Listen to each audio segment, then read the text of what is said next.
So when you call, she'll be one of the bright, smiling people that you talk to who will help you with every problem you have. Okay, all right.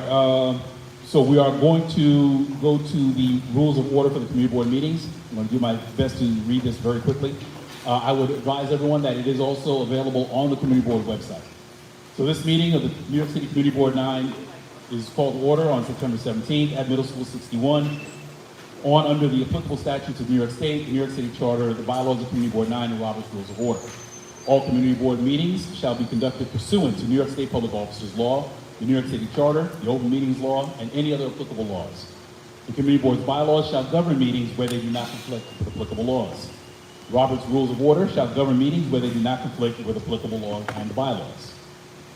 All community board members shall be provided with a reasonable opportunity to address the community board on any matter of the board or any matter that pertains to the board's mission.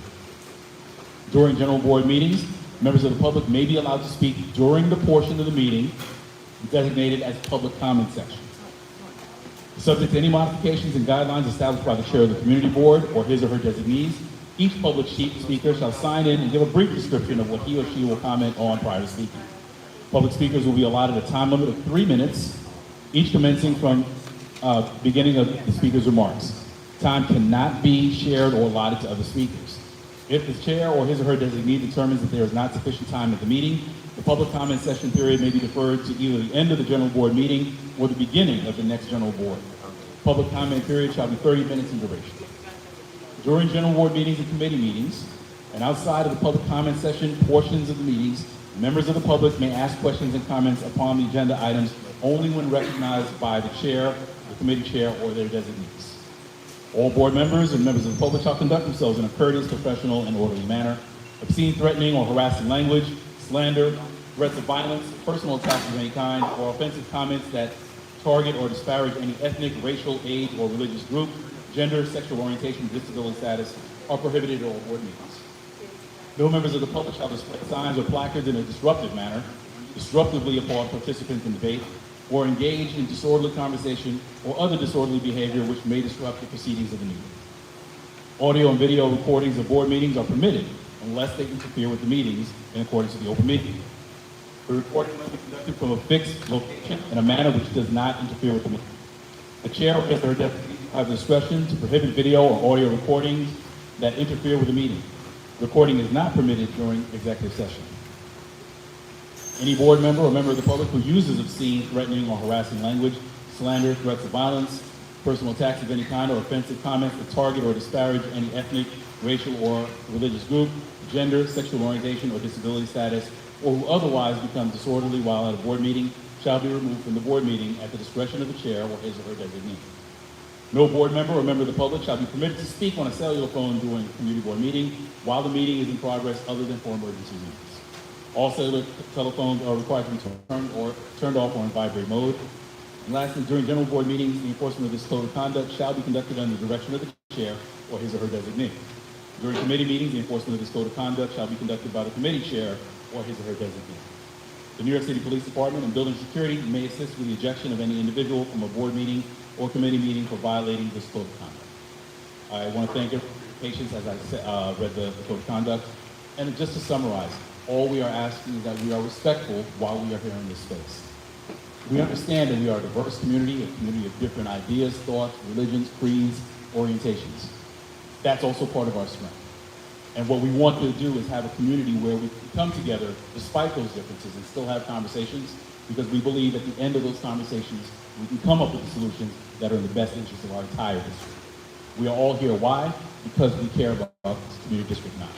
And we're here to get the work done, to make sure that all the residents get everything they're supposed to have, and that we truly advocate for this district. Thank you very much. At this time, we're going to go to item number 2. This is an application to the New York City Landmarks Preservation Commission. At this time, do we have an applicant for 118 Rutland Road? Yes, I'm here on behalf of the owner. Okay. If you could come briefly, if you could just give a quick 5-minute presentation with regards to your application. Oh, okay. I've never done this before. Well, no more than 5 minutes.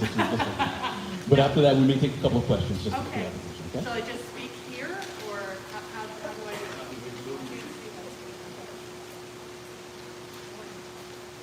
You just speak right there. Okay, great. Hello, everyone. Um, Thank you for inviting me. Can everyone hear me? Okay. I'm here on behalf of the owners of 118 Rutland, which is a house, a beautiful house, at the southeast corner of the intersection of Rutland Road and Bedford Avenue. They closed on the house in the fall of 2014, so 11 years ago. At that time, they moved in with their family and were planning, I was brought on board to help with a large renovation. We had approval from LTC by early 2016 and DOD. And then that large renovation, which included new windows, some interior work, a new bay in the back, a window becoming a door, renovations to the yard, was tabled for financial reasons. In early 2017, January of 2017, during a high-speed car chase involving police cars, a car drove into the front of their house on the Rutland Road side, destroying the front steps, the curb, a railing, a column. It was a pretty big, I don't know if anyone remembers that, but it was fairly substantial damage onto the Rutland Road facing side of the house. At that point, they still thought they were going to move ahead with the renovations, and so we were going to do that all together, but then it became clear that wasn't happening. So in 2018, I got approval, or my office got approval for restoration of the Rutland Road facade, repairs, restoration. During that, and that work started in the summer of 2018, summer 2018, so 7 years ago. During that work, a low railing that was mounted along the curb along Rutland Road and Bedford Avenue was removed to resurface the low curb, the 11-inch high curb that was damaged during the accident and in very bad shape, and they wanted to resurface all of it. That, fast forward, we've done all the renovations and we've closed out the permits and the LPC permit. During that closing out, which occurred in January of 2025, LPC, the railing was not reinstalled on the low curb fronting Rutland Road. I'm sorry, this is probably so tedious, but hopefully I'm explaining it correctly, and Bedford Avenue. And we are now in the process of going to Landmarks Preservation Commission to legalize the removal of the low curb that was taken off during that repair work in 2018 and not reinstalled. Okay? Sorry. No, thank you very much. If you could actually, we are going to be considering this application during the business session. At this time, we can entertain 2 questions. All right, Suki will recognize you. That's your microphone? Should I give her this one? What do you want to do?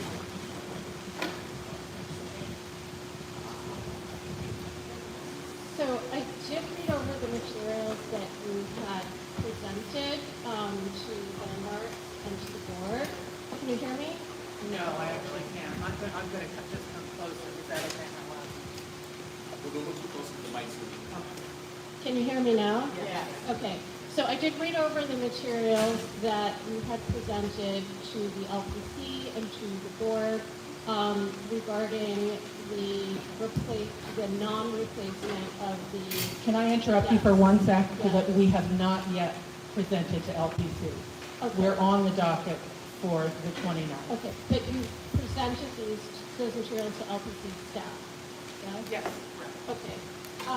So my understanding from reading those materials regarding the fence is that you found plans for the original house showing that the original house had a curb but no iron fence in that particular portion. That's correct. Did LPC staff find that evidence to be credible? Yes, however, there is a railing in the tax photo. Okay, So my understanding is if it wasn't an original part of the house, they can't legally require the homeowner to replace it. Is that correct? We're presenting at LPC, and that's that's one of the things that we're saying, is there are drawings that show that it wasn't there originally, but it is in the tax photo. It's also a very different type of fence than what is around the rear yard. Okay. It's clearly a newer fence. Okay. And regarding the replacement of the bluestone curb, what did the staff say about whether or not they would permit you not to replace the curb?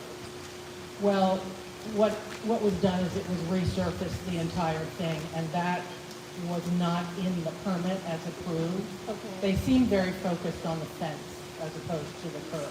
Okay, were they satisfied that the patching was appropriate and not going to damage the historic material? Yes. Okay.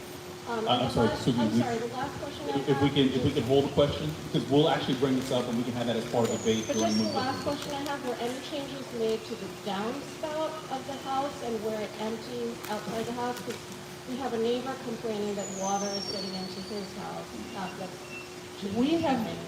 They've tried to address that. There weren't any changes. Okay. There was a copper downspout put on and it was stolen. So Okay. now there's a brown one, but I didn't realize that was still a problem, honestly. I thought that that had been addressed. Okay, that's all. Okay. Jolie, I see you. Is it okay? Can we address the questions?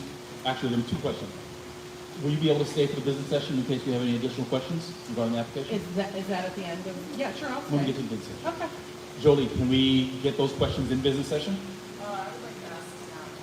If that's all right. Thank you. Just a point of clarification.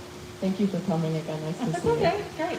My only question is, I just want to confirm that we have in the application that the rear fencing in the back, that's also a similar fence to Victorian style, was preserved and restored, and that the front fencing was intentionally not reinstalled, but that that one was. That's correct. Thank you. That's my only question. All right, we can take, are there any other questions from the public? Okay, hearing none. Thank you very much. So we are going to consider the application when we get to the business session. If you are able to stay in case there are any additional questions, that would be much appreciated. Okay. Okay, thank you very much. Okay, we are now going to go to item 3 on the agenda, applications for the New York State Liquor Authority. We are going to be considering 3 applications at this time. They all presented before the Public Safety Committee and were approved to come before the full board. At this time, we're going to hear from the first applicant, Bombarino. Is the applicant here? Bombarino is located at 392 Rogers Avenue between Sterling Street and Empire. And this is for the renewal of a wine, beer, and cider license. All right, within 2 minutes, you can tell us a little bit about your application. So, my name is Stefano De Marti, owner of Bomberino. It's an Italian cafe located in 392 Rogers Avenue. We do Italian specialties like we bake our croissant, our pastries, focaccias, important coffee, and then we do also wine bar during the weekend. The hours are 4 to 10:30 p.m. Pretty much that's it. Thank you very much. We can entertain 2 questions for this applicant. Are there any questions from the public for the applicant? Yes. Bring the mic over.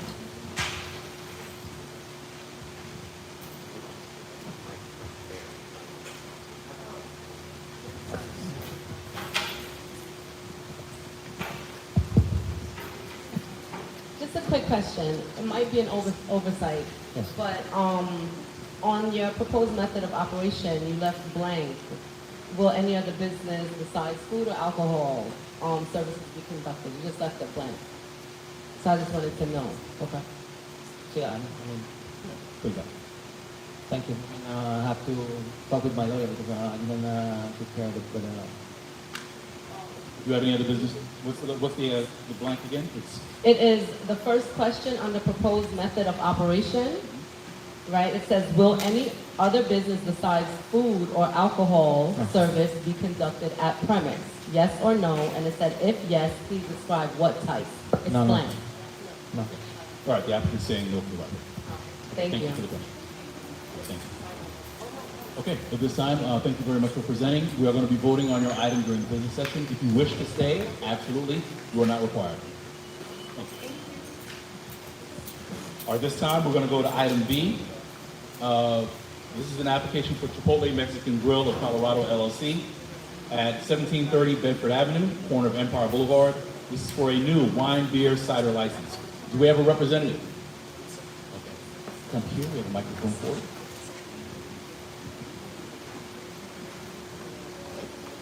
Can you give us a quick description of the business, 2 minutes or less? Thank you. Yes. Tom McShane, Harris Beach Local Planner Law Firm, here with Hannah Taylor, who's the general manager of this new location, Chipotle Mexican Grill, Colorado LLC. The application is for a beer, wine, and cider license, a new license. Chipotle is a very familiar entity within New York City, and we're here to answer any questions that you may have about the location to the extent that we can. All right, thank you very much. We can take a couple of questions. I would ask for board members if we could hold off. Are there any members of the public first, and then we'll take board members? Any members of the public have any questions for the applicant? What's the address? It's going to be 1730 Bedford Avenue. All right. Are there any members of the public? I do see one other member of the public. Bedford and Empire. Correct.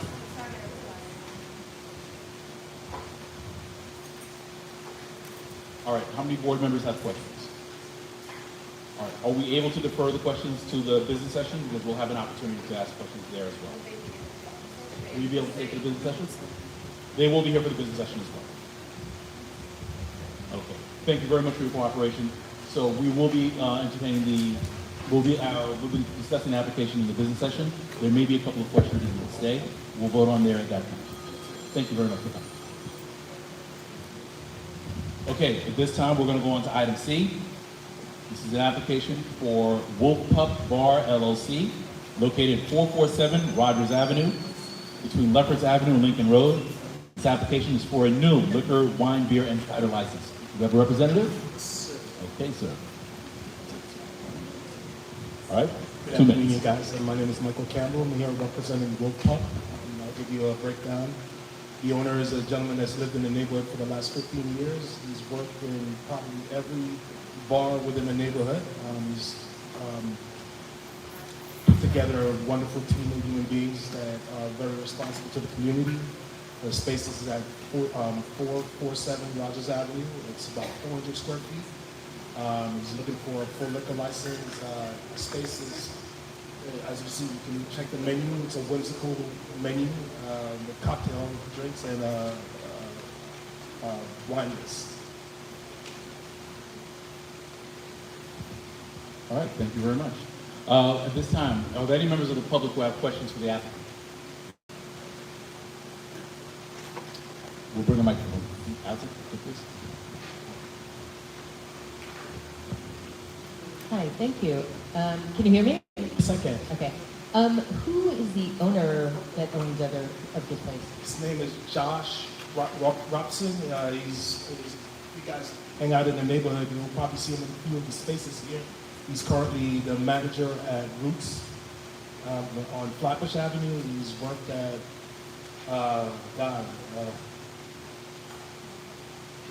literally every bar I can think of within the neighborhood. Risbo, he worked at Risbo for about 2 years. He was the one that created their menu, their cocktail menu, and a few other spaces.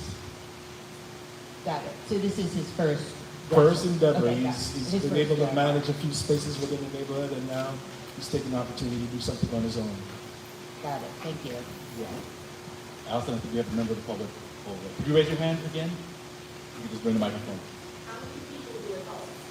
Repeat? No more than 16. The space is about 400 square feet. So 1-6. Yeah, it's a tiny space. If you know 147, it used to have a space called Ann Sons. It was a ham bar a couple years back. So if you've ever been inside there, it's quite small. Okay. All right, thank you very much. Are you able to stay for the public session as well? Yeah. Okay, so we are going to be considering the application during the business session when we get to that as well. So any board members who have any additional questions, we can entertain them at that time. All right, thank you very much. At this time, we are now going to go to our public comment period. It is now 7:29. Public commentary is for exactly 30 minutes. All right, our first speaker is Mr. Terrence Alexander.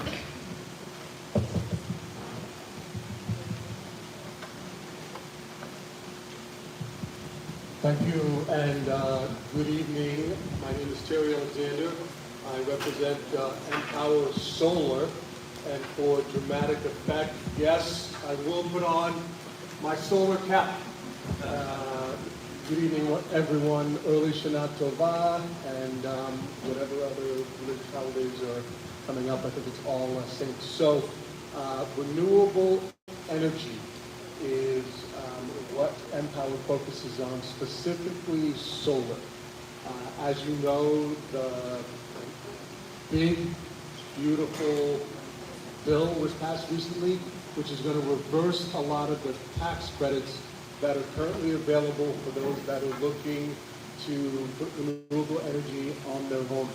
We're asking those that are serious about renewable energy to take the opportunity to learn about what the product can do for you and your home, but not only that, how renewable energy can help even those that don't have a home, because when Con Ed buys their energy from homeowners, it can reduce the rates for all Con Ed users. We are local. We are located at 150 Kenilworth, next to Brooklyn College. Our CEO is Lady Popick. His CFO is Peretz Liddell. They're both local to the area. We recently won an award, 2024. It's a Community Involvement Award. So not only did we win the award for servicing our clients, but also being involved in the community. Terry Alexander, Empower Solar. Thank you.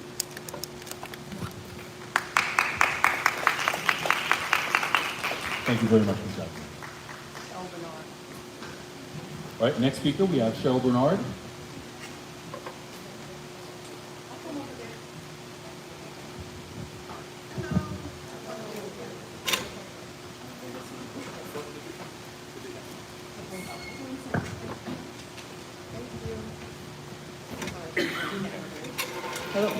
Hello. Good night, everyone. Don't start until I open up my phone. Open up my phone.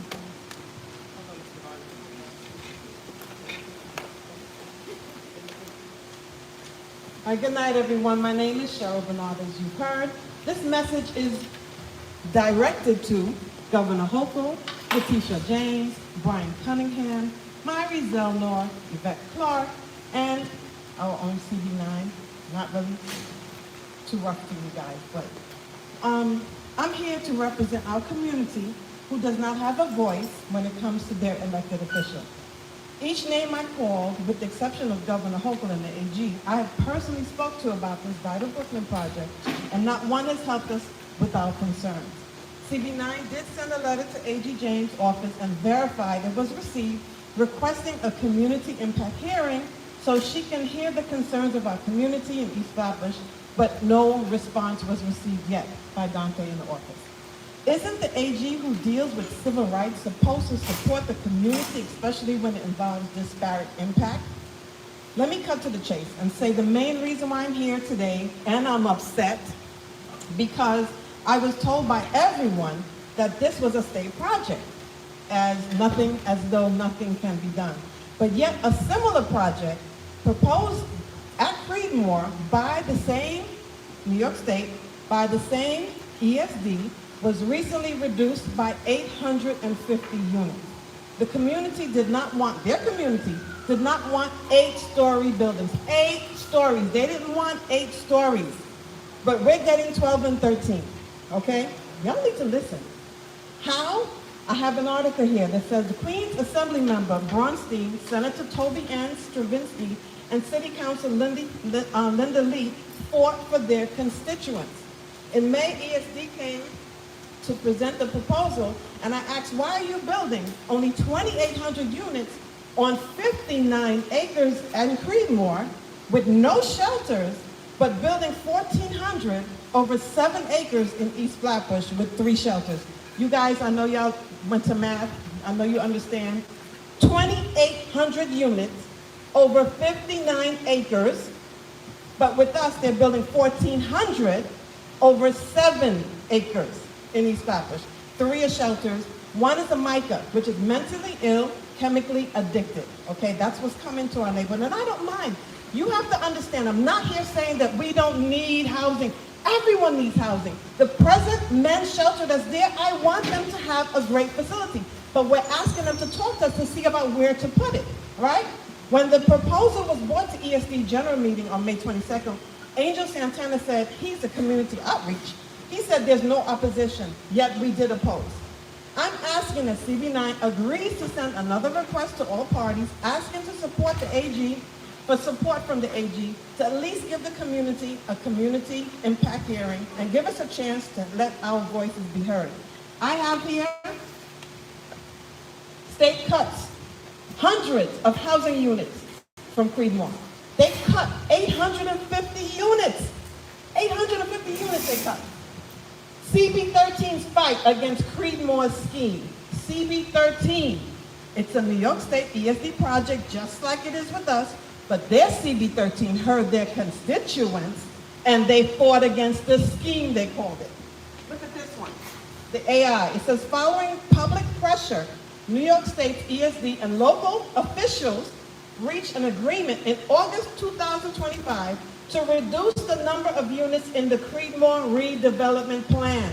The revisions cut 850 units from the project to address community concerns about density. All right, I'm going to finish up. It says reduce the unit count, they reduce the square footage, they lowered the building height, they adjusted supported housing, and they accelerated the senior housing. All you have to do is put in NYS for New York State, ESD, limiting units in Creedmoor, and you'll see for yourself.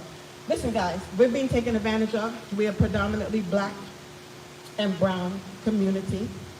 Some people want us out. They want the middle class out, okay? And we're also a Jewish community. And even the Jewish constituents are afraid for their life, okay? Because of what has happened in the present men's shelter situation that we have. It's real, guys. I need your help somehow, some way. If you want to ask to help me, just come see me, and I'll tell you, and I need your help. Let's just fight this disparate impact against us, okay? Thank you. Thank you.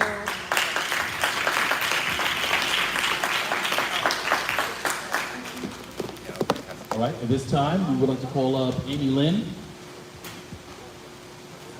Thank you. All right, we'd just like to remind all speakers, you have 3 minutes. The second vice chair will give you a signal when you have 30 seconds left, so at that point, just please begin to conclude your remarks. Thank you. Good evening, everybody. I am following up with another possible development story that is happening on my block. Thank you very much. My name is Amy Lynn, and I live on 343 Maple Street between Nostrand and New York. We live next door to St. Francis of Assisi Catholic Church. We recently learned last week that the church may just have sold their property or leased it to a developer, 331 Maple Street, and the developer is Candor Capital. In August, Candor Capital filed with DOB for a 12-story apartment complex with a total of 99 units. The construction is scheduled to begin in late October of this year with the demolition of a former parish school that is near the site, and this building is also listed on the National Register of Historic Buildings. As of now, we have not received any written communication from the developer about their plans, construction timeline, or safety measures. Our block is a beautiful tree-lined street made of single or two-family homes and pre-war apartment buildings that are no more than 4 or 5 stories tall in total. The new development will be an unsightly behemoth that will not align with the 4 or 5-story buildings on the street. In addition, it will more than double the population density on our block that will drive down the quality of life for all the neighbors with a dramatic increase in trash, congestion, and noise. This gigantic building will block the much-needed sunlight for our neighbors' backyards and streets where the kids like to play. Additionally, the influx of residents will make parking impossible where street parking is already difficult on our streets. The short-term effects of this are all air and noise pollution caused by the construction, the loss of parking spaces to the construction vehicles for the foreseeable future, and the reduction of quality of life for us and our neighbors. The long-term effects are a hideous legacy that will clash with the houses on Maple Street, which are listed as historic homes on the National Register, along with the loss of sunlight, privacy, affordability, and desirability of the neighborhood. Nobody wants to live on the street after this. I come here bearing the concerns of not just myself, but of my neighbors. We are not against more housing for New Yorkers, but this is not an affordable housing project. There must be a more sustainable way to develop without sacrificing the quality of life for the people who are already here, driving out our neighbors with unaffordable rents and building for rapacious greed instead of harmony with the environment. I'm here to ask the board and the public the following questions. First, is there any way to stop this? If there isn't, is there anything we can do to put pressure on our local politicians and DOB to limit the height of the building to 4 or 5 stories? If so, what are the steps? And finally, if we cannot stop any of these things, what are our rights as neighbors? What can we do to make sure the developer minimizes disturbance, noise, and dust as much as possible? And what can we do to make sure the construction is safe and does not damage our property and our neighbors' properties? Thank you for your time. Thank you very much. So Linda, district office will reach out so we can communicate just to see what information we can provide and if there's any other conversations we can do. Yes. Thank you very much. Okay, at this time, we have Pearl Harmon.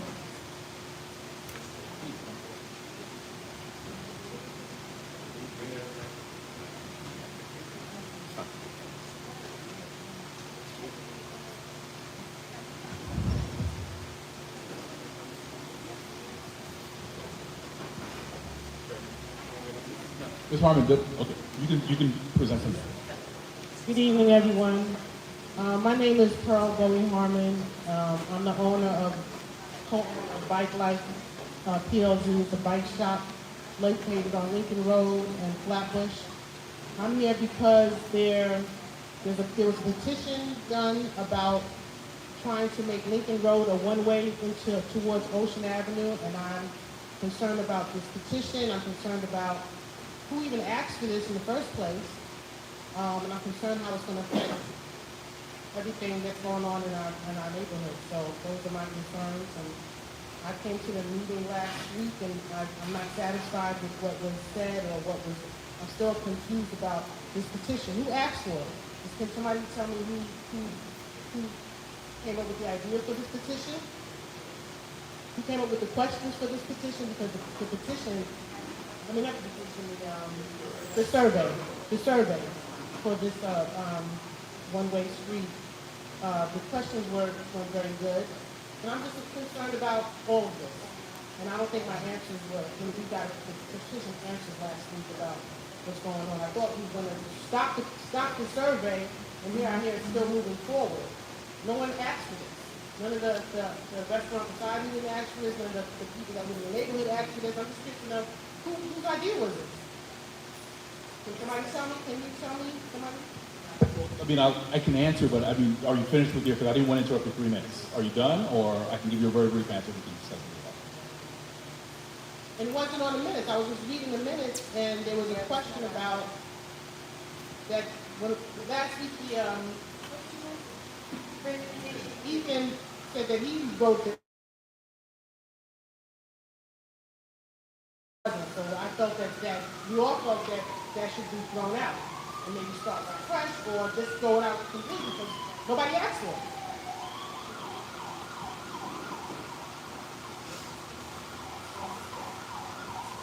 Well, very briefly to address. The survey, well, let me be very clear. There is a survey. There is no decision made on anything to be done on Lincoln. The only reason why the survey was done is because in the Transportation Committee, there have been concerns expressed about it's a very small stretch and there's a lot going on. So the conversation was only about what is it the community wants to see happen there. Understood, and that's part of the reason why there's a survey in terms of trying to figure out what the feeling and the sentiment is in the community. So I want to be very clear. Nothing has been decided.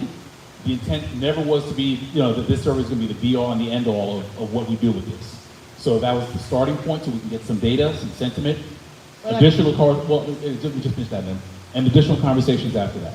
I do understand that there were conversations that happened in the Transportation Committee about the administrative part of that. So there are conversations happening about what the next steps are going to be. But I do want to stress, there is nothing that has been decided, and there is nobody going to be shut out of this conversation because, again, we all have to live with whatever happens there, if anything happens there. So, I thank you for coming to the Transportation Committee. Continue coming to that, and we are going to be having conversations about that as well. But there's nothing that's going to happen in the dark of night where all of a sudden you find it's going one way or something is happening without a good community conversation. So my question is also about the survey. The survey is still out there. People can still answer the survey. Right. And they don't even necessarily have to live in our area. Well, So how it needs to be. and there are questions, and we're figuring out the questions with that in terms of some of the issues that have been addressed. So those are going to be addressed and taken care of. The committee is looking into that as well. So In the meantime, is the survey going to be taken down because the survey is still up? I went on it today, and it's still there. right. I mean, it hasn't been taken down yet. I have not had a conversation with the chair. We are going to figure that the next steps after this. Let So- Elise talk, because she was there. And she's gonna- Well, I'm just answering the public commentary questions. As a matter of fact, we're digging into public commentary time. I just wanted to address those immediate questions. And we will have additional, but if you want to speak offline, we can talk about that. But this is definitely going to be something discussed in committee. Okay? I know it's not an answer right now, but I don't have an answer because we're still working through it. Okay. But thank you very much, Ms. At this time, we're going to go to the next speaker. We have, thank you very much. We have T. Billy Martin. Ms. Martin?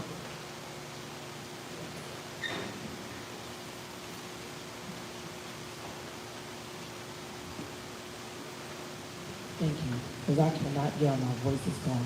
I just want to introduce everybody, if you haven't heard of the Brooklyn Tomahawks. It's a local tackle football program for ages 7 through 13. They are recruiting kids from all over Brooklyn, not just the Crown Heights area. And all of the coaches that's on the team are volunteers. There's nobody getting paid for this program. The kids are actually in an actual league called the Big Apple League. They have competitors that are really something to watch. If you know any kids from 7 to 13 that would like to play tackle football, please have them come down on Saturdays at Old Boys High.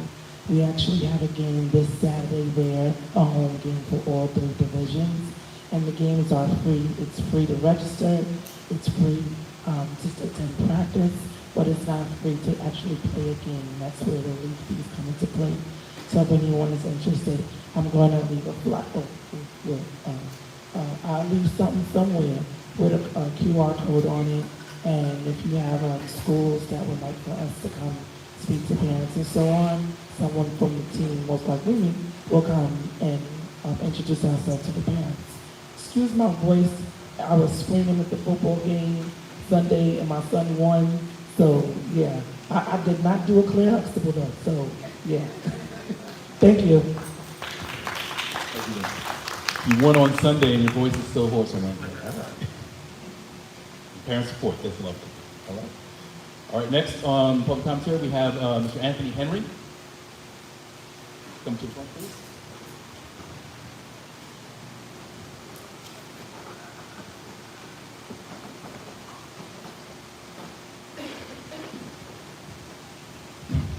Good evening. Yeah, my name is Anthony Henry. I live in the Crown Heights area. And I'm going to be addressing the situation that we don't see no development for the youth then in the streets. That's causing all the crime and violence. And from here, hasn't nobody addressed anything about concerning the youth, them well-being. to give them an outlet that after school or in school, they have somewhere to go to build instead of staying in the crime and violence environment. We have all this development, but if there's no development for the youth, then future, what kind of future are we going to have? You know what I'm saying? If everybody only concerned about building, but they're not building the youth, then mental. So are we going to have psychological damage youth in the community? You know what I'm saying? So I'm speaking on this. This is a book called The Moral Value Foundation Network, because there's no moral in our community like we can see today. Not even in the school. You know what I'm saying? Not even in the churches. So the youth them running the streets with all crime and violence everywhere, but there's no outlet for them. So if there is no outlet for them, how they going to be successful if they don't have the tools to make them successful? The building not going to make them successful. If all of them go to jail, that's not success. You know what I'm saying? So we need to start addressing, creating places where they use them after school. Everywhere you pass, have a liquor store. But we have no building where the youth can go and get some psychological help. If they're going through something at home, there's nowhere to go, nobody to speak to. But everybody said the youth, this is the worst generation. But if the adults who are supposed to be the one who helping and assisting is not helping and assisting, are they going to be successful? You know what I'm saying? Everybody focus on the same thing, the streets, the building. But the youth is the future. So how are they going to get by? If there is no place for them to sit down after school, we will get some assistance. If a youth can't even read, for example, there's nobody he could go to, or she could go to. If a youth is going through some psychological problem in the house, there's nobody that they could even talk to, except go join a gang. So if we're not addressing what is really affecting our community, how we develop in the community? Building is the only way, and streets is the only way we can develop the community. So what happened to the youth then future? Everybody concerned about the youth then so much, but nobody giving them no direction, except put them in a jail. Little youth in high school getting locked up. In a junior high school, we have police everywhere to police the youth then. So what happened to the mental? There is no development for the mind to give them instruction, they can make better decisions. So there could be some critical thinkers. We don't have no direction for our youth in the future. But all you're hearing is building. I mean, building for building without mental building? What kind of stability we're going to have in the community that we live in? Everybody see the crime and violence in the building, in their neighborhood. So why we not becoming more collective amongst each other? Why we don't have a collective security to work together for the youth them future? The adults, instead of being afraid of the youth them, from they see the youth they call the police. It hasn't worked from then till now. So what makes you think it's going to work moving forward? It will not work. The time has expired. If you have any last comment. Okay, yeah, that's what we were speaking about, you know what I'm saying? So this is what we're bringing attention to. So this is what it's all about. You know what I'm saying? We really got to start paying attention to the youth then, because you're spending how much hours on the same thing, building. But we don't even have 5 minutes for our youth then. And you'll say you'll care for the youth then? You don't care for the youth then. Thank you. Very much so. All right. We have completed our public comment session. I do want to say thank you to all the speakers who've come out this evening. The public comment session is very important for the board for us to understand what is happening. Even though the board is 50 strong, we don't know all the issues. We don't know specifically what's happening from a block-to-block nature. So this is really where we count on that feedback coming from the community. So I do want to thank all the speakers who have brought up issues. Sir, I do want you to understand as well, it is not lost on the board in terms of what resources are necessary in this district to make sure we're making a change. Absolutely agree, 1,000%. The youth are our future, and we need to be doing more for them. As you don't hear the conversation here this evening, doesn't mean it's not a conversation we are not having, and we have an education, youth and education library committee, along with youth services, that tries to do that kind of programming. And as a board, we try and advocate for more resources for the district. So we do more than one thing. I understand that you see a lot on one thing, maybe in the agenda, but there's a lot of work being done by a lot of people of like mind in the community. I absolutely invite you to come to our education committee as well. and definitely have that viewpoint, heard as well, and any contributions you can make, any resources you can point us to, or any issues you see. We always need that information. But thank you very much, and thanks to all the speakers as well. Okay, at this time, we are now going to go to acknowledgements.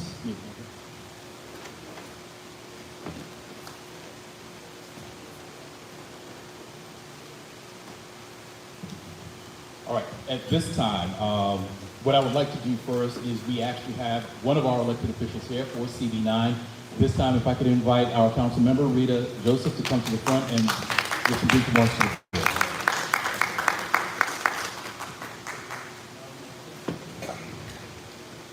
Thank you so much. Good evening, everyone. I'm going to stand here for a minute. I just wanted to stop by and say hello for the new session. Just wanted to know what we've been up to in the council. As the education chair in the New York City Council, I also sit on Children and Youth, Civil and Human Rights, Public Safety, Immigration, Oversight, and I also sit on the following caucus: Black BLAC, which is Black, Latino, Asian Caucus, Progressive Caucus, and the Women's Caucus. Just wanted to give a few highlights of what I was able to bring home in this budget season.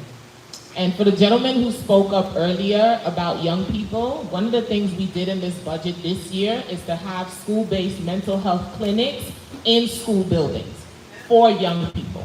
It was so important for me, and it was done in this budget. So if they have a school-based clinic in their school, they are allowed to see a mental health specialist in the school building.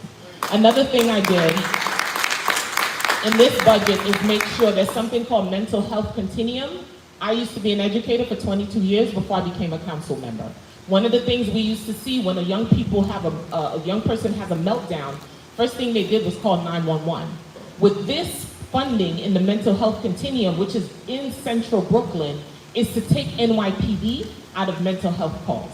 We always see how that ends when we call NYPD into mental health calls. So that's embedded in schools. We've expanded music education, baseline that into the budget at $41 million. So maybe we also need to sit down, maybe there'll be some other ideas, but as the education chair in the New York City Council, I've invested a lot of stuff into young people. Whether it's Learn to Work, which is a program that allows young people in transfer schools that are undercredited to have a job. And to make sure that when I meet with these young people, they're like, council member, this keeps me off the corner. It helps my mom, and I can get my own Jordan. I did a 5-borough listening tour on education around young people. And that program was on the chopping block. The mayor was gonna cut it because it was funded by federal dollars. I made 1,000 young people come down to City Hall and protest, and they saved the program. Been engaging young people to stand up for themselves, and as the education chair, if you ever go back and look at my hearing, young people are at the center of the work that I do. They get to testify before any adult, because as I'm fighting for the budget, it will impact them directly. $32,000 a year per kid, or do I want $400,000 on Rikers Island? I'd rather the investment up front than at the back end. And all of our schools in our district, I fund them heavy, whether it's through theater, dance, music, after school, you name it. They come to me with it, and it's done. So I want to know that the young people, is it perfect? No. I didn't find it imperfect, but I'm trying to perfect the model before I leave. When I came into office, there was 75,000 summer youth. We expanded that to 100,000 summer youth for young people. We also do something called Learn, Earn, and Grow. Young people have after-school jobs. The ones that are in high school, it's called Learn, Earn, and Grow. When I came into office, there was 2,100 slots. I expanded that to 5,000 slots. So 5,000 young people are busy after school working. Is it perfect? No. But it's a work in progress, and it's better than what I found. Another population I found in the system that was struggling is foster youth. I was a foster mom. I adopted my foster boys, right? But when I came into the system, there was no support for them in New York City public schools. I opened the first office for foster youth, the first in the country and the only one in this city. Where they are, special education, multi-language learners, boys, girls, wherever they are, have data. And when you capture data, that's to drive your policy. That's to drive how you govern. And one of the bills I just passed in August, and I'm sure no one knows, or if you do, the practice of ACS is if you enter the foster care system or you're traveling, you know what they give you to put your clothes? 2 black plastic bags. And that's the journey you take from wherever you go. I passed a bill that banned the black plastic bag from being used to any kid entering or exiting or leaving the foster care youth. And another thing we did, the state dropped you at 21 if you're a foster youth. We, the city, carry you till you're 26 years old. And that's with jobs, housing, mental health, coaching. When we talk about young people, I'm about it every day, all day. They drive the work that I do. They are the reason why I fight so hard every day. Tomorrow we're doing a hearing on after school to make sure after school is really universal. I want after school in every school building, from elementary to high school. High school may be a different experience, but at least from K to 8. I want universal summer youth program. After summer, it should expand more. So I have a lot of dreams, a lot of aspirations. I don't know where I'm gonna get the money, but I'm gonna keep fighting till I get it. But in our district, for the budget, I came home with, and anyone who lived near Wingate Park, $21 million investment. I'm doing that park from top to bottom. We deserve nothing but for that. So you're gonna get a brand new park. Prospect Park, I'm doing the whole pergola. If you look about Parkside and Ocean, doing that whole pergola. Where the Shirley Chisholm Monument is gonna be, I'm doing that whole side. When I came into office, I did a walkthrough and I was like, whoa, this is what the side of my park looked like. I made investments in the park. We deserve nice things too. We deserve green space just like any other community. So they weren't ready for me, but I'm here. I'm here. So for high school, I've given money, but Kings County Hospital, I'm building out their trauma unit at $5 million. No one should have to leave the borough of Brooklyn for good medical care. Kings County primary care renovation, $3 million. McKinney Nursing Home, when I went there, they needed their healing garden done, gave them $400,000. Their market enhancement, $500,000. Lincoln Road Community Garden, $450,000. And if you go to Maple Community Garden, for years the women were carrying the water in the buckets, for years. I put a water line there, and we're gonna inaugurate it next month. A water line and also a water fountain for our young people and for our older adults. So I'm investing in our community better. I wanna leave it better than I found it. I'm doing Erasmus Hall. If you have kids there, I'm doing that whole campus over from top to bottom. I've already done the library. AC, anytime you go to graduation, you'd be melting. Last year I keynoted, no one paid no mind to me until I said AC, everybody started clapping. They didn't hear a word I said, but once I said AC, they clapped. Wingate High School is also getting a makeover from top to bottom. Those are investments that are needed in our communities. And that's the kind of fight, and that's the kind of council member you have. Thank you. Thank you very much, Councilman. Thank you for joining us here. And thank you for your partnership. Thank you, my girl. Okay, at this time, we have a representative from Assemblymember Brian Cunningham's office.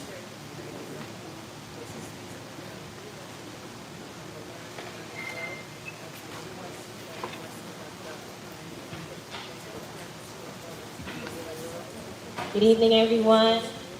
My name is Aomi Styling. I serve as the Director of Community Affairs with Assemblymember Brian Cunningham. So to report, we just recently had a back-to-school drive and we gave over 200 book bags, but we still have some more. So please stop by in our office to get some. We have a housing fair that's coming next week, Wednesday, from like 2 to 6. So please come out if you have any questions or concerns about housing. There will definitely be resources there for you. And we have other community events that we're still working on for Halloween and Thanksgiving, so definitely stay tuned. Thank you so much. Thank you very much. Okay, at this time, we have a representative from Councilmember Darlene Mealy's office.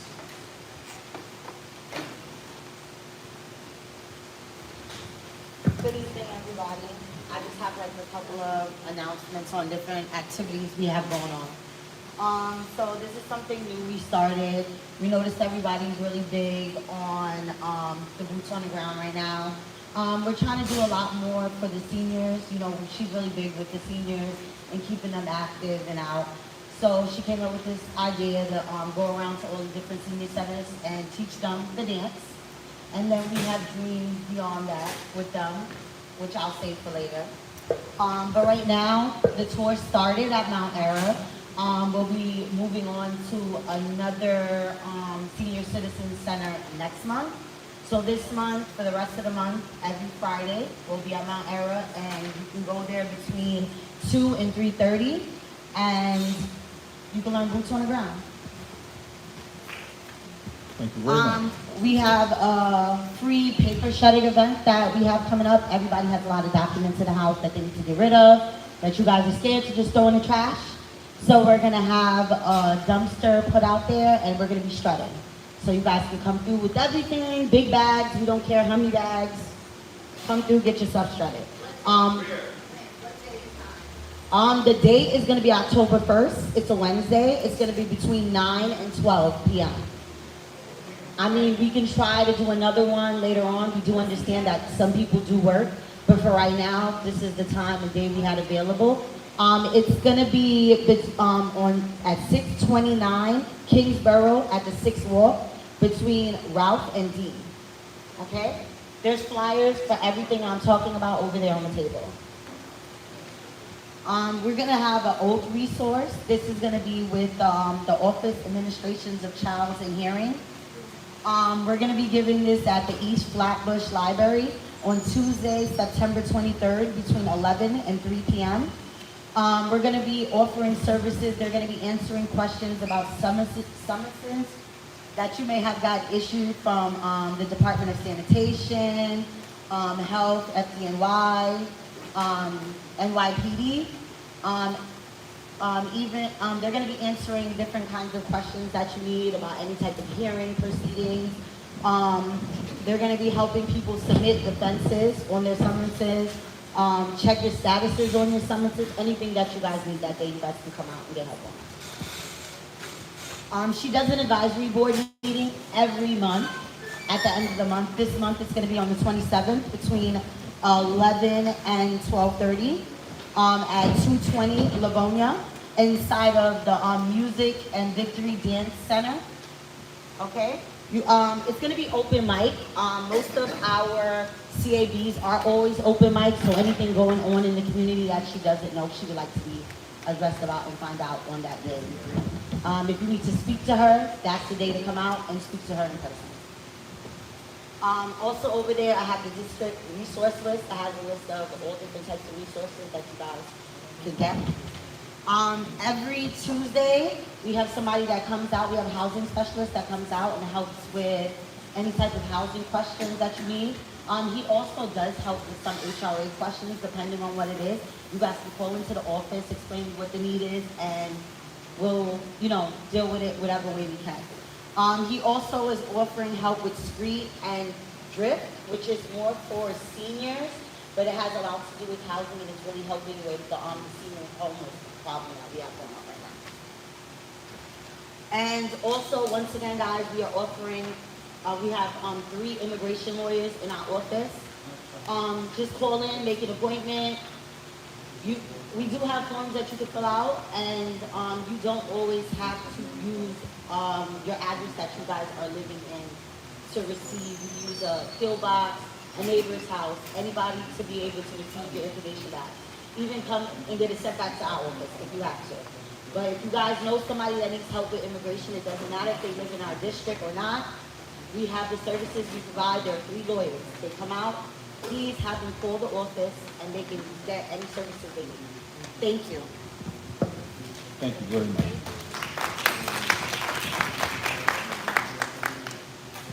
Okay, at this time we have a representative with IDC, Ms. Lipkin. IDCC.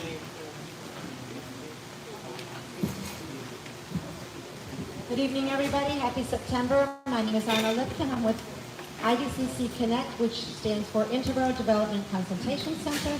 In essence, it's a mental health clinic, your local mental health clinic. We provide services for mental health, and we are now a CCBHC, which stands for Certified Community Behavioral Health Clinic, where the goal is to have all the client's needs in one location.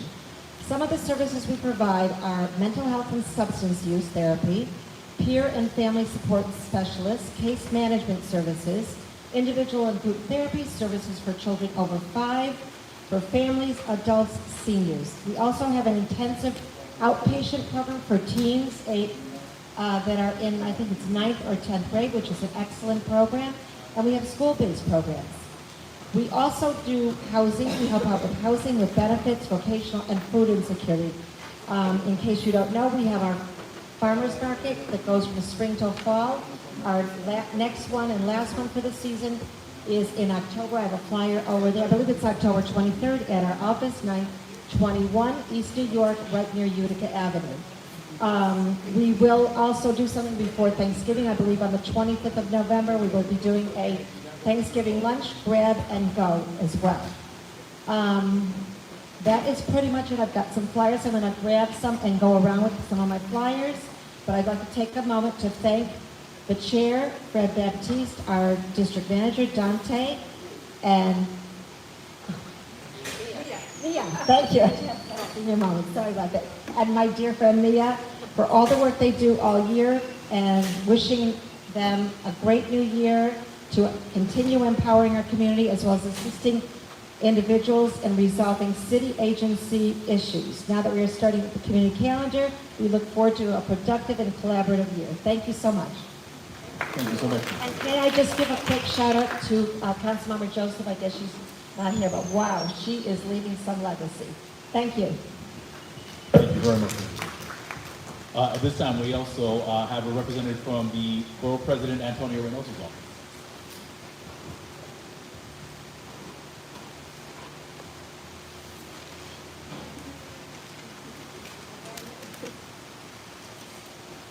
Hi.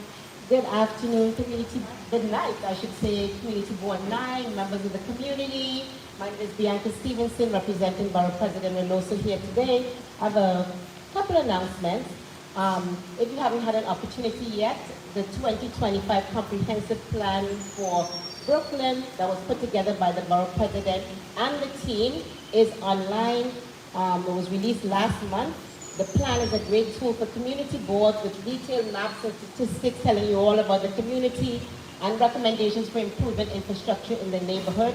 So you can find that report on the Borough President's website. And also coming up, although the deadline is on Tuesday, is the Brooklyn Pin Design Competition. So if you have a great design, an idea for a Brooklyn pin, you can submit that and perhaps be the official designer of the 2026 Brooklyn Pin. All Brooklyn residents, it's open to everyone, including K-12 students.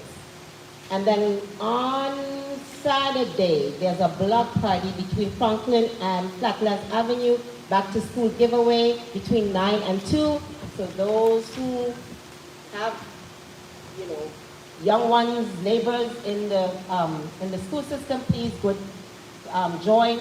And on September the 25th, there's a Put Down the Guns documentary screening, and that's going to be at the Herbert Von Pin Cultural Center at 670 Lafayette. And that begins, I think, at 7 p.m., 4 to 7 rather, and there's flyers for everything over there. Some of you have RSVP'd. Tomorrow is the swearing in for the new cohort. Welcome, welcome, welcome again of community board members. So that swearing in will happen for the members reappointed or appointed this year tomorrow at Borough Hall, beginning at 5 o'clock. So I look forward to seeing you all there. And this one is a little bittersweet. I've been very happy to come here for the last 3 years and be your liaison to Borough Hall. But this is my last meeting. I feel like I'm leaving my family, but I'll be departing Borough Hall. Next week I'm going to be heading to the Bronx Borough Hall. Yeah, which is closer to home and all that. It's been my great pleasure to be here every month to see you all and to, but I'm going to really miss you guys. Oh my God. But whoever comes here from next month, yeah, you guys are going to be in great hands and I'm going to be paying attention. Okay? All right, so thank you very much and have a good rest of the meeting. Thank you so much, Ms. Stevenson. It's been a pleasure.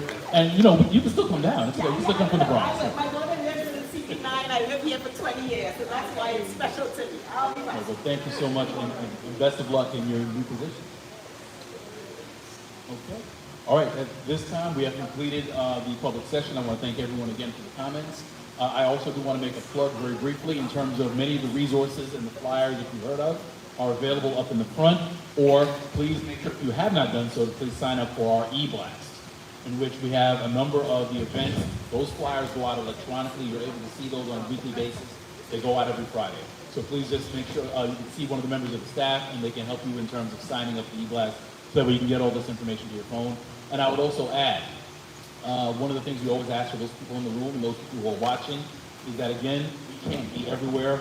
So we ask for people to serve as ambassadors. So please tell your neighbors, tell friends, when you go to church, when you go to synagogue, when you go to your places of worship, to please pass this information along as well, so that way we can make sure people have access to the resources that we provide. Thank you once again. All right, at this time, we are now going to go into the business session. Madam Secretary, time to do your thing, the roll call. Good night. Good night. Adul Mahabir.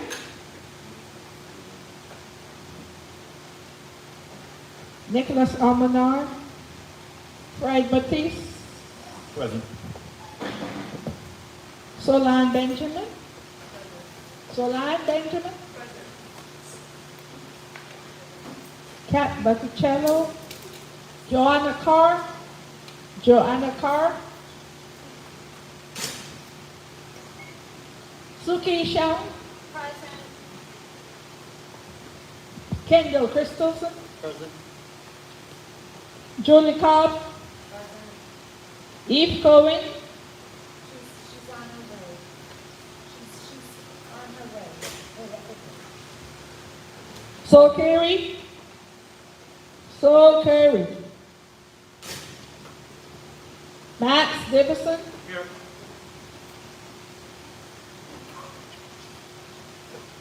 Brittany Ellington. Brittany Ellington. Lisa Etienne. Madame Dubois. Bishop Hamilton Gonzalez. Present. Shauna Hartley. Present. Rod Herbert. Drew Johnson. Joseph Volney. Joseph. Renisha Lamari. Maina Legote. Francisco Leopold. Christian Lubo. Andrew Magnus. Letre Mavina. Marcia Maxwell. Vania Mears. Vania Mears. Rohan Nimon. Rohan Nimon.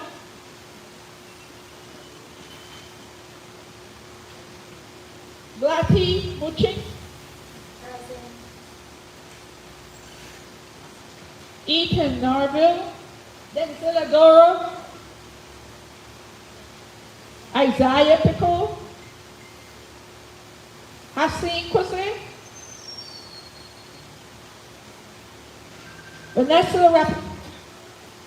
Vanessa Felice Robertson.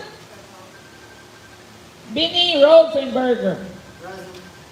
Melissa Severe. Emily Smith. Bakari Kandia. Joshua Camasarano. Abigail Tim. Abigail Tim. Debbie Timothy. Twyla Weir. Linda Watson, Lord, that's me. Dawn Welkers. Here. Present.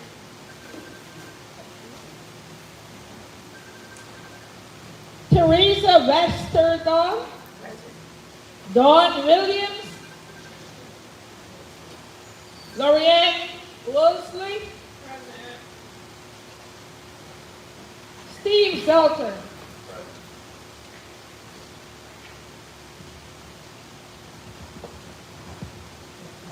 this time, were there any members who did not hear their name called? Yes, ma'am. What's the name? Repeat? Yeah, repeat. Morris? Oh. Morris.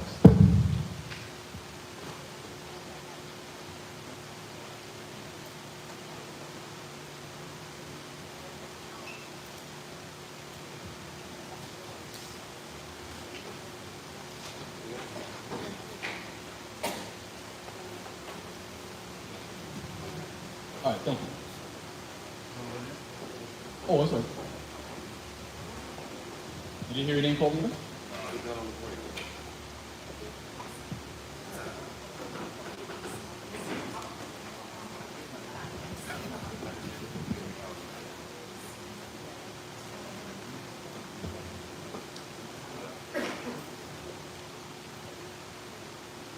Yeah.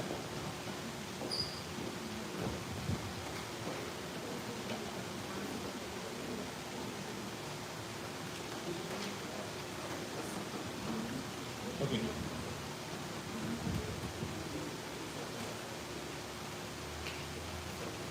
All right, just one moment as the secretary confirms the count.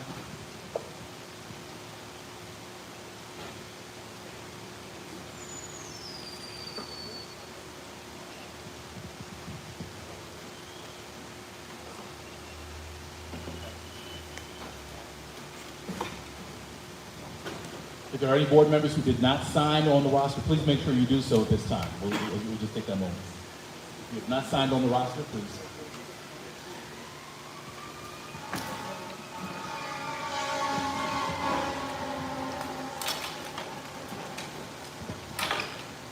We've got 26 members, so we have quorum or 50% and one. All right, 26 members, we have quorum. Thank you very much.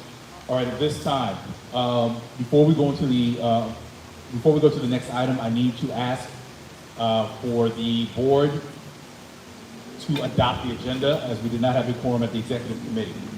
So I am looking to have this agenda adopted with two changes, with one change actually.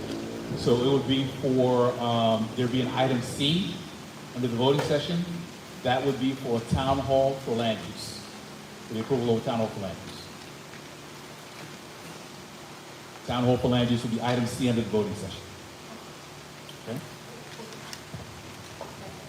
All right. Is there any objection to adopting the agenda as stated with that addition of item C for the town hall?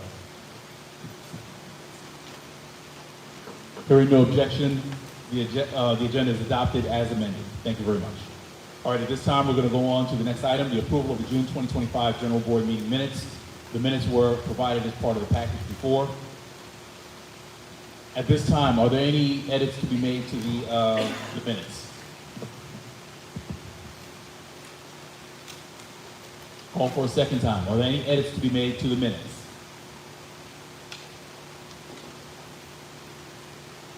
Hearing none, is there any objection to adopting the minutes by common consent? Call for a second time. Is there any objection to adopting the minutes by common consent? Madam Secretary, hearing no objection, please note the minutes are adopted by common consent. Item 3, the committee reports were submitted to the board as part of the package. I believe there's a supplementary package that went out this morning as well. At this time, are there any chairs who have any urgent announcements? Urgent, less than 1 minute. Any chairs that have any announcements regarding the committees? Thank you very much. Hearing none. Again, reports are for informational purposes. Any action items will be considered during the voting session. All right, at this time, we are going to go to the Treasurer's report. Madam Treasurer?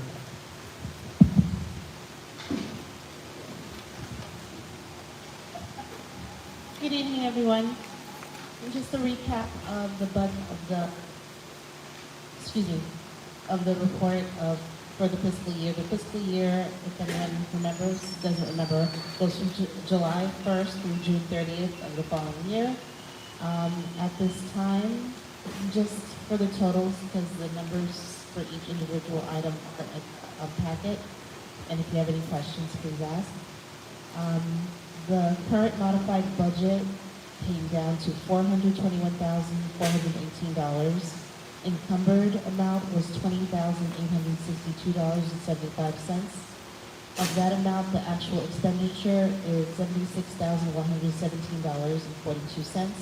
And uncommitted, which just means that it hasn't been used yet, basically, is $250,269. And that's about it. But the whole report is in the packet, if anyone has any questions. Yes, also the documents are online as well. Thank you.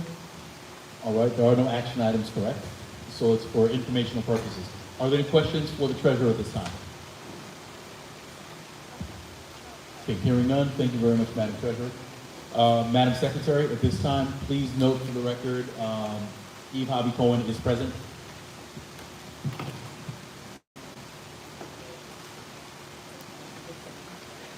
Okay, at this time, we are now going to move to the district manager's report. Dante?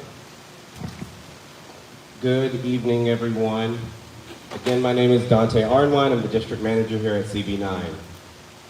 So for public notices, we did have this in the e-blast this past Friday. They are doing mosquito spraying throughout areas of Brooklyn. It was in Upper Brooklyn the past week. If we do receive a notice from the health department about the mosquito spraying in our area, we will blast that out through our e-blast. So again, if you haven't signed up, please sign up so that you're prepared for that. You have probably seen this on the news or heard it in some of the conversation. Q teams at the NYPD quality of life teams have rolled out across this borough. They're across the borough. A lot of you might be familiar with NCOs, neighborhood coordinating officers. Those individuals, that position no longer exists. So you can't call the precinct and look for NCOs, that no longer exists. So everything goes through the quality of life teams now. There have been confirmed cases of measles in Manhattan. We will continue to monitor that. If it gets worse, we might have to change venue for meetings just to ensure that people can socially distance. So if we make changes to the schedule, we'll put that in the e-blast as well. The Brooklyn bus redesign, the EPA plans to roll that, the final proposal plans to roll that out in the fall. As I get more information about when they plan to do it, I'll be sure to blast that out. If you go into our website, it's a large document, so what we've done is we've condensed it to the proposals in CB9. If you go onto our website, you can see what those are. I encourage you to go take a look at that, and when hearings come online, we'll blast that out in our e-blast as well. Just more administrative notes. As you heard from Bianca from Borough Hall, board members are going to have their swearing in tomorrow, so you all should have received an email directly from Borough Hall regarding that. Also, board members, you should have received an email from Borough Hall and from the office regarding an SLA workshop on the 30th. So please, if you can, please attend. Some of our committees have had rather large projects come to present before them. And so what we're going to be doing with our e-blast is we've added a tab, and I'll talk a little bit in a second, but we're going to be putting those presentations in our e-blast. So essentially, you'll be able to go to our e-blast, click a tab, and you'll be able to get the presentation that was talked about here at CB9, so everyone is informed, and I'm not blamed for conspiracies. We did change the e-blast format. So we've received comments about the information, and it was long, and you had to like thumb through it. So essentially what we've done is we've condensed it. If you go into the e-blast now, if you saw it Friday, you should have seen it. There are tabs now that are broken down: health, housing, employment, so on and so forth. Now the information's broken up into sections. You can go in there, click, and find information much faster than before. So hopefully if you're using it, it's helping. You're welcome. We also, over the summer, created a CB9 intake form. We want to be able to monitor the types of complaints that we get in the office that you really don't, I guess, see through 311. A lot of people come through our door, they haven't done a 311 request. So what we want to do is monitor everything that's coming into our office so we can be able to tell you, these are the trends that we're seeing in our neighborhood. Most of the people that come into our office live mostly close to the office, So they know exactly what's happening, so we'll be able to monitor that in real time. Over the summer, some of our SYP interns, they did a little bit of a project, but I wanted to carry it out forward. Some of the bike racks across the district have derelict bikes on them. They don't have handles or they don't have pedals.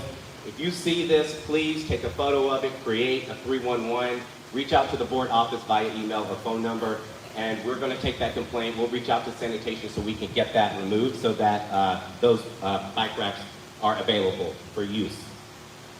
The Franklin Avenue Medgar Evers College station, you may have heard this, but there was a press conference about this, is going to become ADA compliant. This board passed a resolution, I believe 2 years ago, asking for it to be ADA compliant. I get the opportunity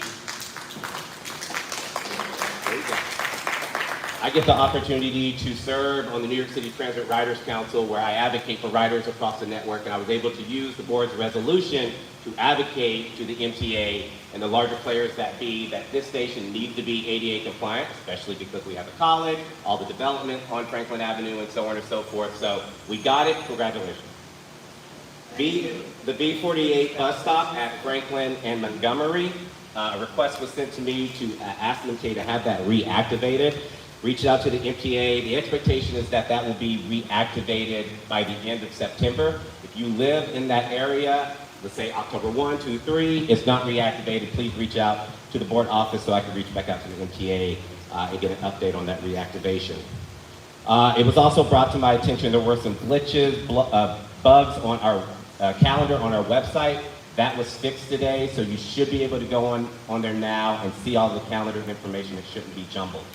And then just the last thing I will say is, as you all know, or many of you may know, we had a staff member leave us to go on to greener pastures, and so I want to thank him for his service here at CB9.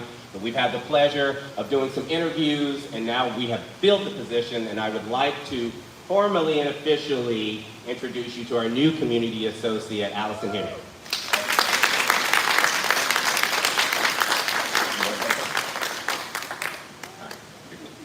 So with that, that's my report. All right, thank you very much. At this time, are there any questions for the district manager regarding his report? We'll take a speaker's list. You get off scot-free this morning. Thank you very much. For your 1 minute report. For your 1 minute report. It's never off. I never get time off. That was an excellent 1 minute report. No, thank you very much. All right, at this time, we're going to move on in the agenda to the chairman's report. The chairman's report was submitted. It should be part of the package. It went out as part of the supplemental this morning. I'm going to do my very best to keep this most of it in front of you. I will just give a quick overview. So the committee membership, I just want to give some data with regards to the committee membership. The process starts for committee members where we we send out a survey per the bylaws. So per the responses, this is the way the allocations of assignments went. So fortunately, we were able to give a good number of first choices, but it gets very difficult because we definitely have committees that are popular. So we're not able to give all the first choices, but we can see that we were able to give most of the people either their first, second, or third choices in most instances. I would also like to remind everyone, committee membership is crucial. Most of our conversations are really driven at the committee level, so it is crucial that everyone goes to those meetings. You go to those meetings, you participate, make sure and ensure we have quorum so we can get fully informed recommendations from the committee. It speeds the business of the board when it comes to the board. I also wanted to talk very briefly about meeting schedules. I want to thank everyone for joining this evening, and I just want to put it up front. I understand we are not meeting in regular order because the months of September through December, typically because of religious holiday observances and holidays, our normal meeting dates are usually not good for a good number of our constituents and board members. So please, I would ask everyone to make sure you go to the board website, look at the dates because they may not be the same dates as you usually see. Please confirm those and make every effort to attend the board meetings and the committee meetings. Your attendance is crucial. And when you don't go, even if it's a matter of we still have quorum, we still miss your voice. And that's part of the reason why you are on the board, because we need those perspectives. I just want to very briefly speak about public safety and special events. Everyone, I'm sure, is aware of the events that happened at the West Indian Day Parade, and even the event prior to that at Taste of the City. So the Public Safety Committee and in general as a board, part of our commitment is to make sure we are in the conversations we need to be in, to make sure things are happening. The Public Safety Committee is working on a framework in terms of SLA and OCM applications to make sure we're able to develop policy. A policy that guides all the actions of the board so that way we are always consistent. Also, as part of our effort, we are engaging with NYPD and other relevant agencies to ensure we are stakeholders at these meetings. We hear it every year in terms of some of the challenges that our residents go through with respect to access because of special events, reroutings, cars being moved or parking spaces being taken for events, and things of that nature.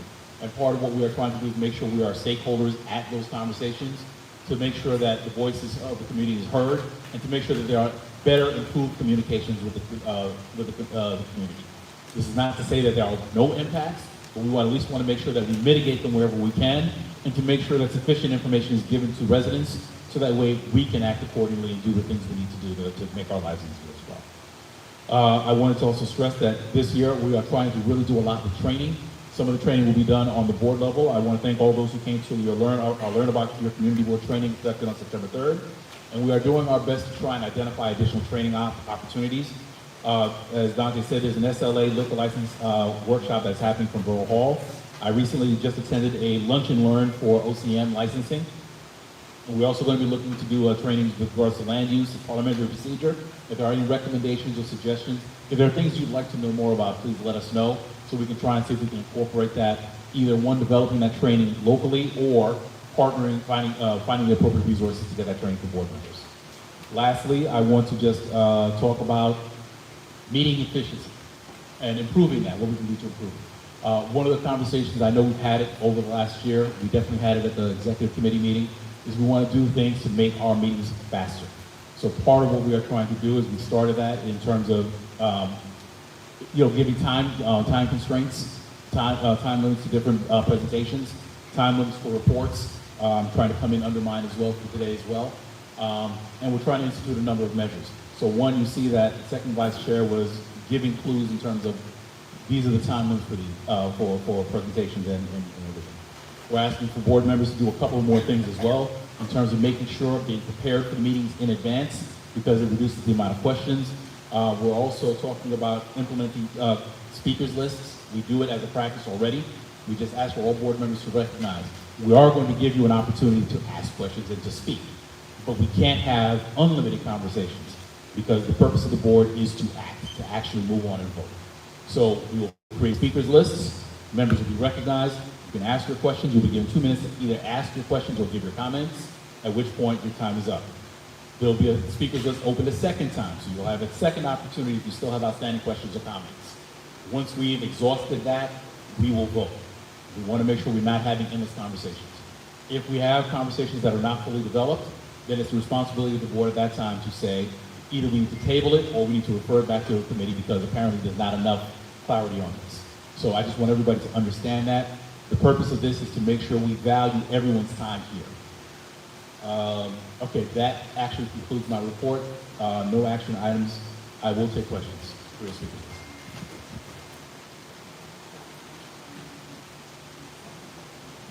But I was going to get it down here. All right, go ahead, sir. Right. Not so much a question, but it's kind of a statement. I live around the corner. I live on Franklin and Montgomery. And so between the Casey City lounge shooting and then the shooting from West Indian Parade, that's 2 mass casualties, 2 mass shooting events within 2 weeks, within like a 5-block radius. Like, that's, I don't know what else to say to them. It's crazy. And so, I didn't see anything mentioned about it in public safety minutes, number 11. I don't know what was the outcome discussion and like about that. So just for the record, because I'm not sure if everybody heard. So the question was with respect to the Taste of the City incident along with the shootings at the parade. So the conversations we are having, there wasn't a specific report. With regards to Taste of the City, part of it is around who are we licensing and making sure they're accountable to the community. Because part of the tragedy of that is one of the people who was shot was under 21. So that's one of the issues. Additionally, another issue was, I think there were the occupancy, there were questions around the occupancy of that place as well. So the committee is very committed to having those conversations, to making sure people need to be responsive to the board. Additionally, there are other issues that go around the parade planning, and that's the reason exactly why we want to talk about the parade planning. We want to make sure we're talking about what are the challenges and the issues. The parade and the weekend run very well, for the most part. It's towards the end we get the challenges. So that is why we want these conversations to figure out what lessons can we learn to try and prevent these things from happening in the future. So this is just to let you know that the conversation is happening. We are engaging. We're trying to make sure that CB9 is at the table. Okay, Ms. Hart. Okay. Hold on. So Ms. Hartley and Second Vice Chair Wheeler. I'll keep this short, but to piggyback in regards to that, there's a sensitivity to the terminology of mass shooting.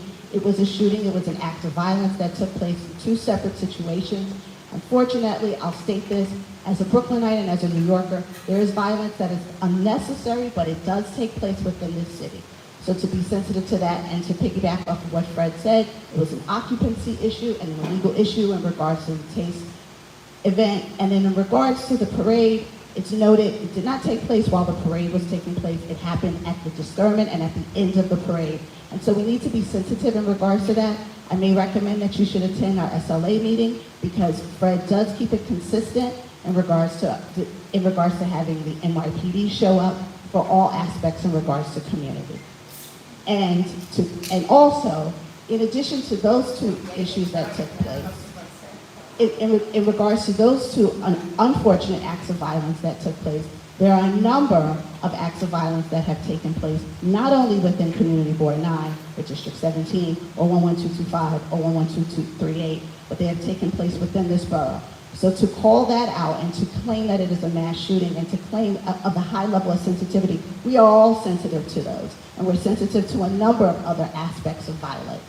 And these are things that we have been speaking of, and there are many, many intricate aspects that have taken place that house into that funnel into that are systematic that take place into that. Thank you very much. Okay, we're going to see Ms. Robertson, Ms. Cohen. Okay, very brief comment. Second Vice Chair. Hold on. Let's do this very quickly because we need to close. Ms. Robertson, Ms. Cohen, anybody else has a question? Excuse me. We can't have the back and forth. Okay, order of the day. Order of the day. Order of the day. Order of the day. Order of the day. Order of the day. Order of the day. We can respect, we can disagree. Okay, we are now going to move on. Second Vice Chair, Mrs. Cohen, anyone else have a question or comment regarding my report specifically? Oh, okay. Let me just say this in regards to what you just said. Showing is correct. I sit on the 71st Precinct Community Council, and we're very sensitive about what goes on in the community. But I know maybe it's correct by saying there are incidents all over, and we are looking into this to ensure that everyone is safe. I was just stating a concern that All right, but it's okay. within 1 week, within like a 3 to 4 block radius. And we are aware of When it. it happened, or why it happened. The point is, it has to be addressed, it has to be Right, acknowledged. but we I'm are- not letting anyone here, I'm also not transferring from Ohio, so I'm getting even focused to me like I don't know New Okay. York. Order of the day. Order of the day. All right. This is not okay. Okay, listen. I have to call. We have to move on. This is not to. Hold on. Okay, we are going to move on, but this is exactly the conversations we want to have at the public safety. So you're absolutely invited to continue that. And if there are clarifications or viewpoints, that's what we'll do. Okay. Thank you very much. All right. At this time, Mrs. Cohen. Mrs. Cohen. Mrs. Cohen. Okay, go ahead, motion. No, my follow-up was just going to be, that particular bar lounge, did they have problems before as far as public safety? That was my question. That was all. Okay, for the record, and I don't want to get too deep into it. They had a shooting last month, just last year. So maybe 6 months ago they had a shooting.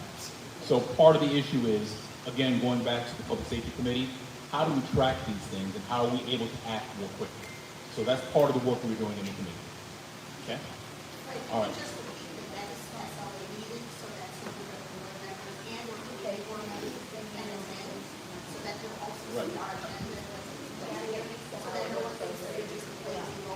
Well, the Public Safety Committee meeting, I don't have that. The district manager will pull that up, but absolutely, once again, we're inviting everyone to come to that.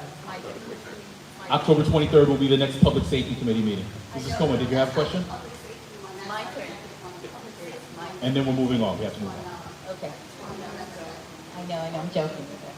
I'm trying to like distill it all down because everybody's entitled to their opinions. I just want to say that I am on that committee, the safety committee. We're very concerned about what you're bringing up. This is our neighborhood.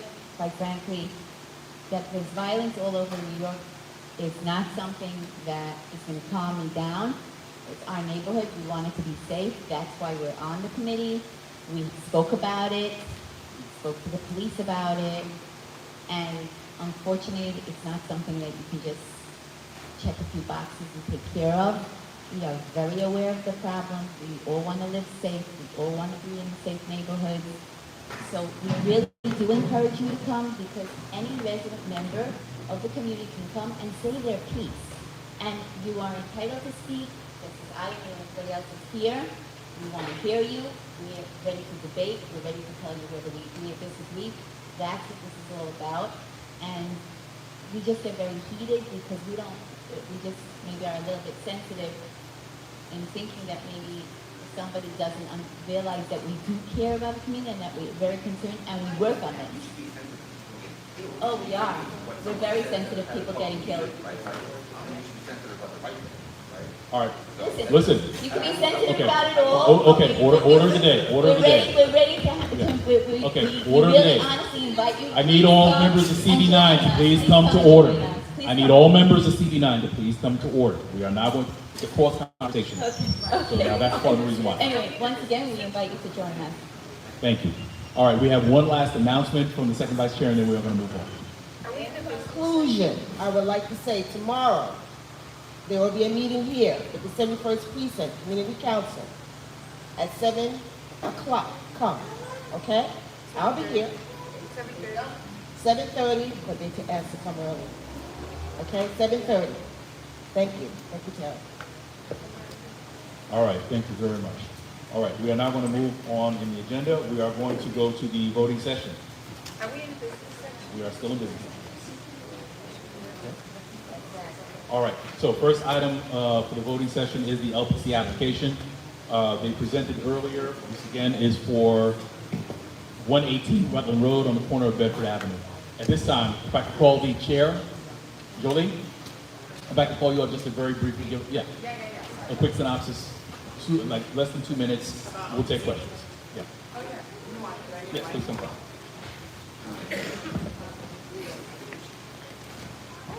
Sorry, let me get my page up really quickly.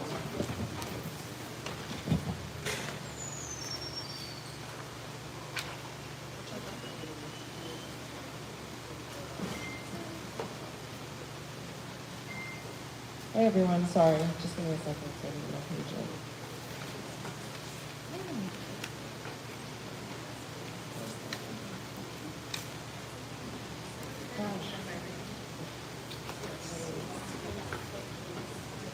There it is. Okay. Sorry, guys. Okay, so I just wanted to give our brief synopsis from Housing Committee. I am the Housing Chair, and we had the LPC application right at the gate for a session, which was awesome to get introduced and get right into business. So the LPC applicant, thank you so much for being here again today. Appreciate it. As you can see, it definitely gets a little riled up, but all in community. So the applicants, as we heard earlier, we're talking about legalizing the removing of the fence. Considering that they did present, answer the committee questions, I did feel comfortable making a recommendation on that behalf. I will say some of the largest committee concerns were the fact of them repairing it and not wanting to repair it until LPC had prompted them to. But one of the suggestions or one of the comments that were made was the fact that it was fine until the homeowners made an interest to sell the property. That was definitely something within my consideration, and also the preference of a facade in a historic district. I don't think we should be allowing or encouraging people, unfortunately, I just don't. Mr. Christensen, I see your face, thank you. I don't think it's within my designation to make that distinction. I think that should fall in the hands of LPC. In that regard, I have made the recommendation that the facade should stay as the homeowners acquire the property. The committee was considerate to any moderations or alterations to the fencing, because the biggest concern that the applicants presented was the fact that people were sitting along the fence and it acquired trash on the property. If that's the biggest concern for them removing the fence, then we can alter it with hostile architecture to remove and remediate that concern. Also, I wanted to know, which was my initial question for earlier, was the fact that the rear fencing, the same kind of fencing, was preserved and restored in the initial renovation in 2017. But it's not the same fencing, it's a tall fence. It's a tall fencing, but it's still the fence. And so the designation of where the fencing lies and for why, again, I don't think that should be within our preference as architects, considering the historic landmarking in 1940. We can go back to the foundational question of 1979, but we're using 1940 tax code photo as our designated time to determine the facade appearance. So we could go into the architectural design plans of 1911, but going in that direction undermines the whole point of landmark preservation. There's always going to be a question about when we want or what image at that time. I think we should be going in line with what it was designated and when they acquired it. So once we had provided the alterations, they then suggested that it was actually a financial concern and also the timeline for selling the house. That was one of the biggest reasons for not wanting to repair. So again, within that consideration, I thought the alterations would stand.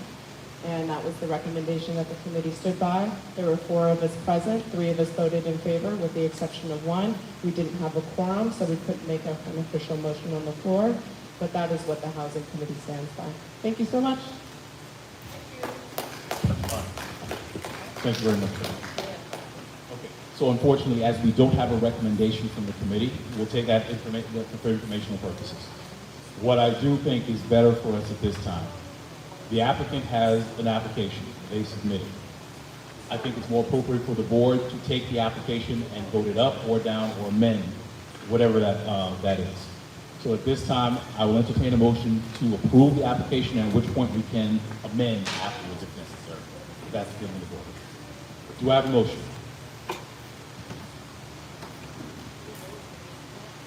Following a consultation with the leadership of the Lefferts Manor Association, which oversees that district, I move that the board communicate no objection to the applicant's proposal to the Landmark Preservation Commission.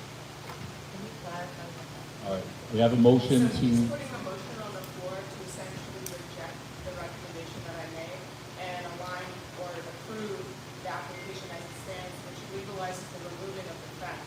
That is what he just said. all right, well, hold on. Is that substantially, so in other words, that's the application, what the application is going for?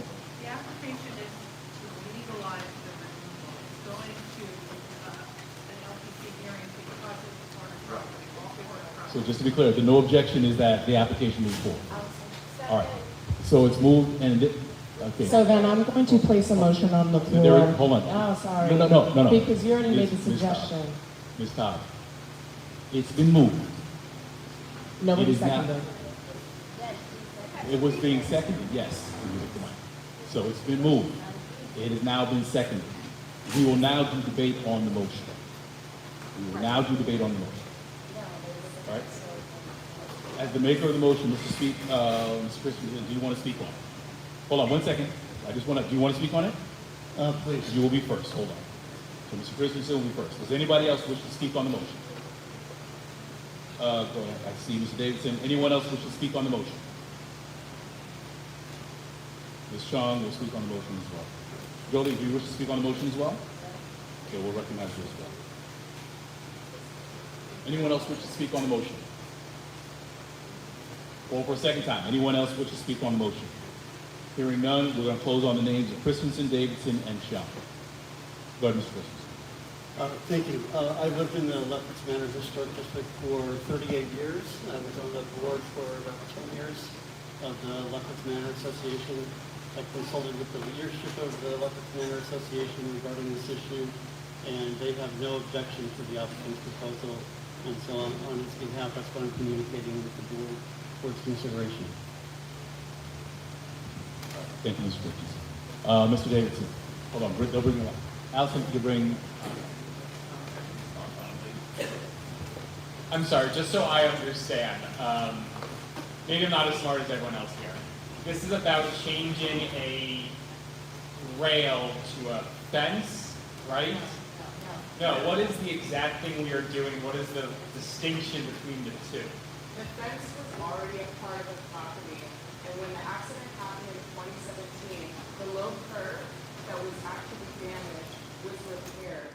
The applicants did not replace, thank you for turning off the fan. The applicants did not replace or repair the fence. It was the only part of the facade that was not addressed in the renovation in 2017 and has been without the fencing since 2018 until now. LPC did not recognize or make an interest in that repair until the homeowners expressed interest in making a sale of that. No, that's not. That's what you just No, we have to close. Hold on. Okay, Max, if you could just pass the mic. No, Max, pass the microphone so she can explain exactly what it is. Yeah. When you close out a building permit, you have to also get LPC approval. It's a certificate of no effect, that they approve the work that you have done. So we did a very large renovation was done over the years, and that had to be closed out to close out the Department of Buildings permit. In other words, you need to have the LPC approve what you've done, and then you can get the building permit closed. You always have to close your permit after the work. So during that time, they noticed that the railing had not been reinstalled, and we asked if we could, what could we do that the owner did not want to reinstall it. So the process is you get a warning, which becomes a violation in an effort to legalize the removal. So right now, we're in the process, and one of the things we do is come to the community board. So this is a low fence that was removed to repair the curb. So this is saying you do not need to add in the new fence? This is a request to legalize the removal. So you don't need to, okay, thank you. Maybe that was clear for everyone else, and you're smarter than me. Thank you. Okay, thank you. All right, Ms. Chong, and then that speaker's list is closed, and then we'll go to the second round. So I just want to, I think there's sort of two parts to this issue. There's the legal part, which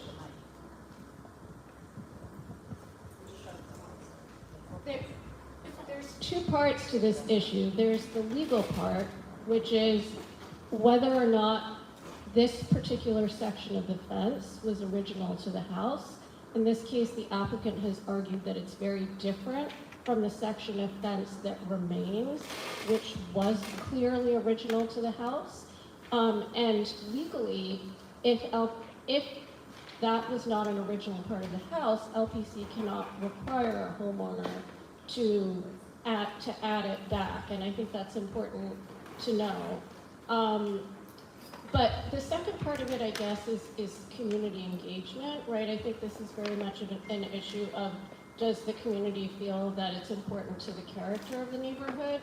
And I think this is where it would have been important to have more time for the immediate neighbors and for the Historic District Association to know, because, like, you know, I don't think that we really, the fence-ish people are basically saying the fence issue is not that important, but maybe the bluestone curb really should have been replaced.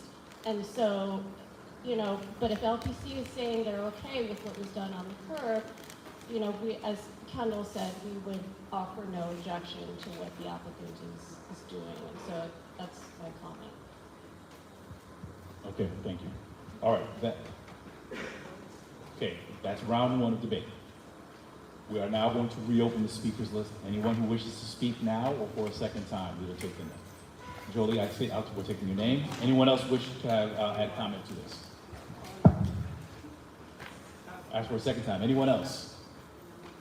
Okay, Jolie, we have you, and then we're going to close on you. We get the first question. So I want to impress that I understand that this is something as small as a fencing, but I want us to be really cognizant of the fact that each one of our opinions here change, and the built structures that last and supersede all of our individual opinions are the exact reason why historic landmarks and preservations exist as an agency in a historic city like New York. Whether we think it's important now has no determination for 20, 30 years from now. The facade was what it was when you purchased it, and purchasing a house in the Landmarks District, it comes with heightened restrictions for those alterations and repairs. That being said, that decision should be respected in the interest of I'm not going to be staying here. If you were along, I know, but I'm expressing this on behalf of if the homeowners were here. If the homeowners were expressing an interest for a longer term in owning this property, a generational, it's a different conversation. But they're looking to pass it on to someone. To me, this does make a difference. So just considering that this is an individual applicant making a facade decision for a historically landmark building, a structure, I don't think we should be putting that in the hands of individuals, and we should be respecting the designation as it stood. Thank you. Okay, thank you. Could I ask a question?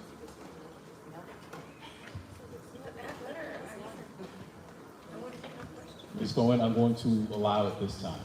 And this is the last time. We're not doing late flags this year. Could I just When I call, we call. I'm just confused about one thing, so that's what I want to ask. Was there a gate originally in the original construction of the house? Because historic wants to go back to how the house was all the years. So was there a fence on the house? In the front?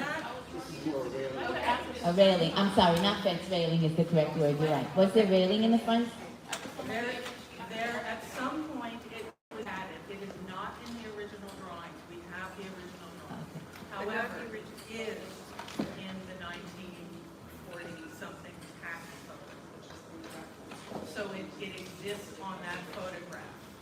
Right, but The tax photo, but it was not original, and, you know, that's part of the conversation about where you take it. Okay, thank you very much. All right.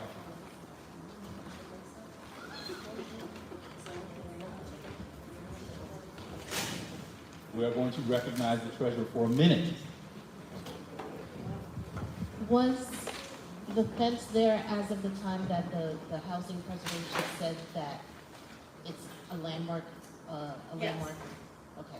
But what's important though is they cannot require you to go back, they have to allow you to maintain the condition that existed, right? Like, so let's say I had a fence in 1979 that wasn't original. You can't make me take away the fence. If I want to repair it, if I want to replace it with a similar fence, I have to be allowed to do that. But I cannot be forced to do that if I want to take it away. Does that make sense? Because it wasn't there originally. Okay, so the question before the board, so we are now calling the question. The question before the board is, we are going to submit a recommendation of no objection to the application. LPC has punted this to us, which means that this is an open question, which is the purview of the board. So the board has the ability to say, yes, go ahead and do this. If it wasn't within our purview, LPC would not have, by statute, LPC wouldn't even allow this to come. So at this point, the board, yes.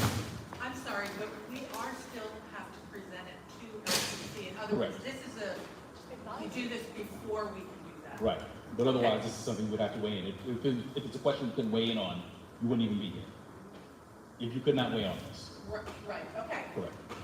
All right, at this time, part of efficiency, Madam Secretary, we're going to call the roll. Members will vote yes or no on this.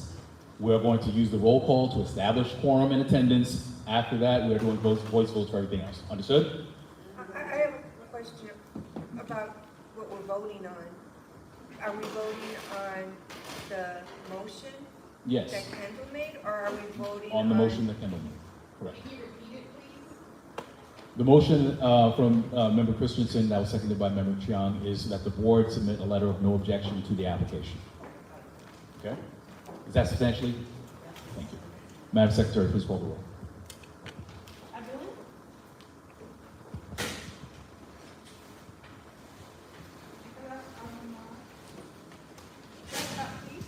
Yes. Yes. Wait, are you taking a roll call, right? Yes, no, no, yes or no, yes or It's no. a vote. It's a vote. This is voting. I'm voting against it. So no. So not Yeah, the that's a no. objection, Yes. no objection, sorry about that.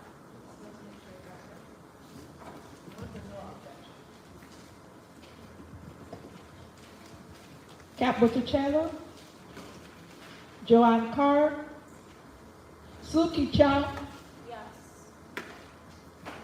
Kendall Christensen, Yes.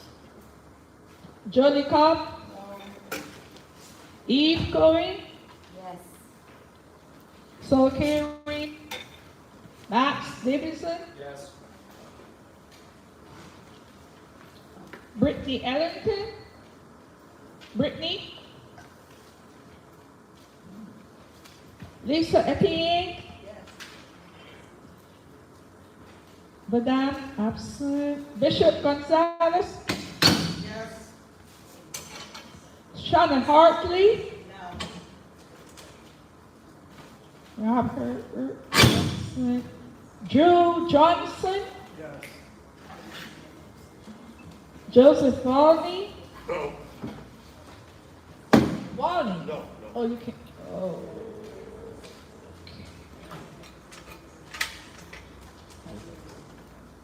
Renisha Labari? Mayne Lagote? Mayne Lagote? Yes. Francisco Leopold? Christian Lebo? Andrew Magnus? Yes. Letwin Mavana? Marcia Maxwell? Marcia? No? Vanna Mears? Rohan absent. One meeting.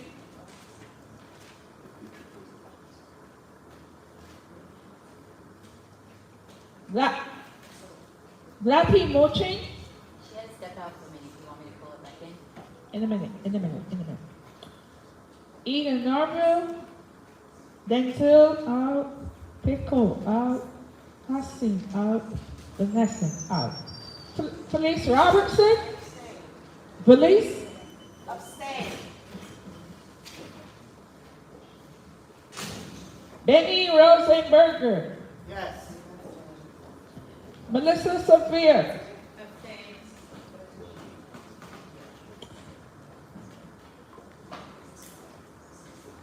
Emily absent. Tanvir absent. Joshua Thomas Savano? Yes. Happy Day absent. Linda Watson Lord, yes. Dawn Walters? Dawn Welters? Abstain.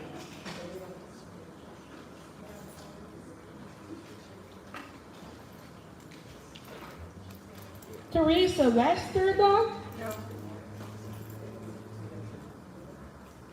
Don Williams, absent. L'Oreal Mosley? Steve Zelter? Wait, you want to do Zlati or Teresa? Zlati. Lottie. Yes.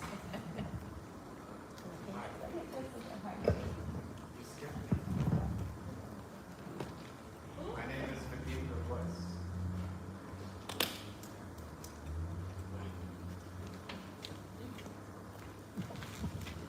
Vadim? Yes.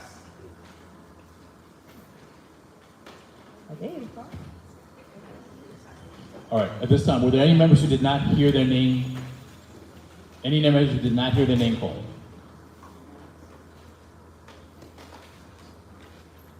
All right, Secretary is tabulated. All right, for all future votes, we have, I believe we have a quorum. All other votes, we're just going to call for noes and abstentions. Are we clear?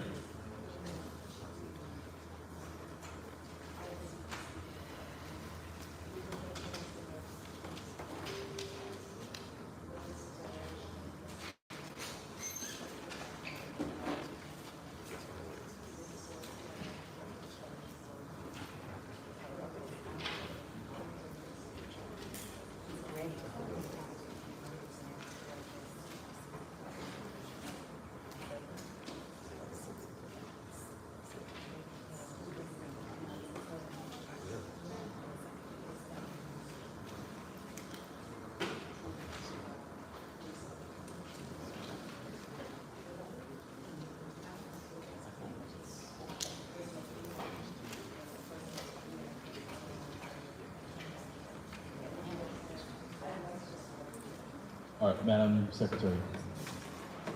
Well, hold on a second. We have one vote change. Hold on. I'd like to change my vote to no, please.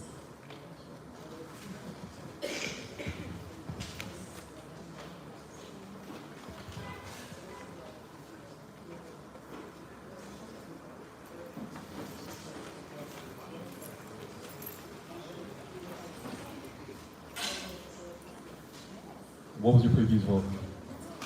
Maya, what was your previous vote?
Yes, what are the numbers? Yes, Yes votes? 15 votes yes, 15 yes. How many noes? 9 no, 9 noes. How many abstentions? 3 abstentions. 15, 9, and 3. I hear a majority of the board. The motion passes. The board is going to issue a letter of no objection to LPC with regards to the application. Okay, thank you very much. All right, we are going to now move on to, all right, we've got 3 more we need to do. So let's do this first. Suki, do you want to do the town hall? Hold on, you're gonna get a microphone. I just want to clarify that this is a town hall about the ballot, the charter revision ballot amendments that are going to be on the ballot this November for everybody to vote on. They're offering quite extensive changes to the ULURP process throughout the city. And they're quite complicated. There's quite a long set of like hundreds of pages of zoning code changes that go along with it, but you're only going to get to see a paragraph on the ballot. So we want to make sure that everybody understands what's going on here. The council members were very concerned. They had originally asked the Board of Elections not to certify these amendments because they didn't communicate necessarily everything that was going on. But they were certified, they're going to be on the ballot, and so we think that the best thing that the community board can do is to help educate voters. So we'll be bringing a zoning expert. We'll also be bringing the council members to speak because it involves them and changes to their powers to negotiate land use as well on your behalf as constituents. So we've identified 3 possible dates, September 29th and 30th or October 9th. There's a lot of holidays in between that we wanted to avoid. So what date it is depends on what venue we can get and so on. But those are the basic outlines of it. And we hope you'll all come and tell your neighbors. It's very important. Really? It's okay. Okay. So it's not okay. October 9th is not okay. Correct. All right. So let's do this. I think that it's important for us to have the town hall. So let's leave that detail to be decided in terms of what the availability of the board and what resources we have. So at this time, let's do this. Dante. Yes. About how much do you think in terms of, well, Suki actually, about how much do you think in terms of budget? I'm thinking maybe around like $600 or so between flyers and potential honorarium for a zoning person. Dante, $600 within budget? Can you handle that? Yes. Okay. I will entertain a motion. no, no. Hold on. No, because $250 is about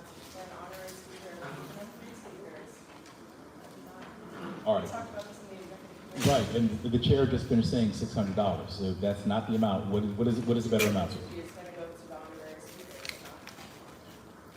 So, I'm hearing from other community boards that they've been paying at a rate of around $200 an hour, so they advised me that, like, the honorarium itself we should be able to do something under 500. So I'm just giving myself a little leeway with that plus the flyers. But it could well end up being under 600, and, you know, I like to be thrifty. And that's the reason why I want to know that. So listen, so let's do this. So, Dante, can you handle a cap of 700? All right, so I will entertain a motion for the board to approve a town hall to be, with date to be determined, with a maximum budget of $700 authorized to the district manager. Do I have that motion? So, I'm sorry, who made the motion? Motion by Lorianne Wolston. Do I have a second? Second by Mrs. Cohen. All right, it's been moved and properly seconded. Is there any other discussion? We all can consider her point.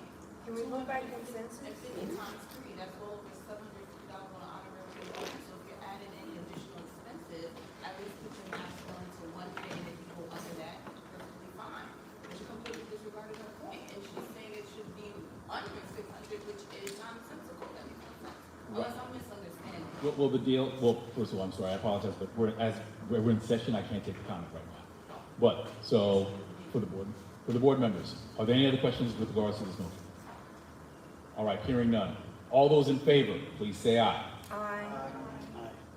All those opposed, please state your name for the record. I repeat, for a second, I call for a second time. Anybody opposed, please state your name for the record. Please add Jolie Cobb as a no. Anyone else wish to vote no on the motion?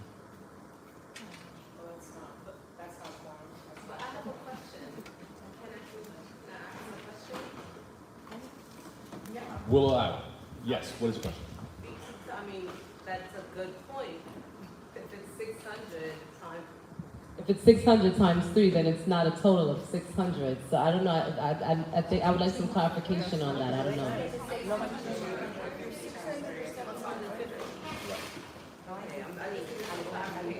Okay. All right, we've got a couple more motion, items we gotta go through, so.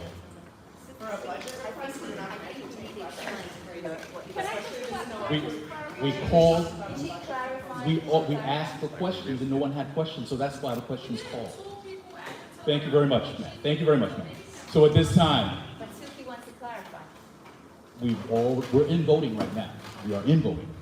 So, all those members who wish to, all those members in favor say aye. All those opposed, please state your name for the record.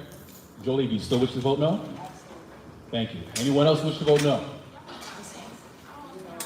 Anyone else wish to vote no? I'm sorry?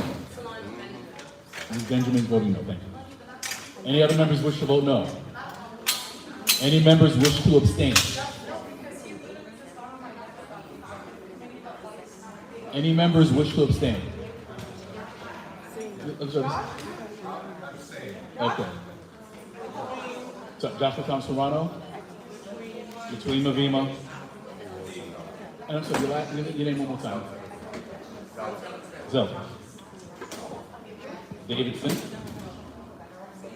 Abstain? LaBarry? Abstaining? Magnus? Abstaining. Abstain? Okay, I'm sorry, last name again? Du Bois, thank you. Sorry about that. Names of figures. Ms. Etienne? Is abstaining. Hold on. I'm sorry? Volney Joseph is abstaining. Is abstaining. We have 9 minutes.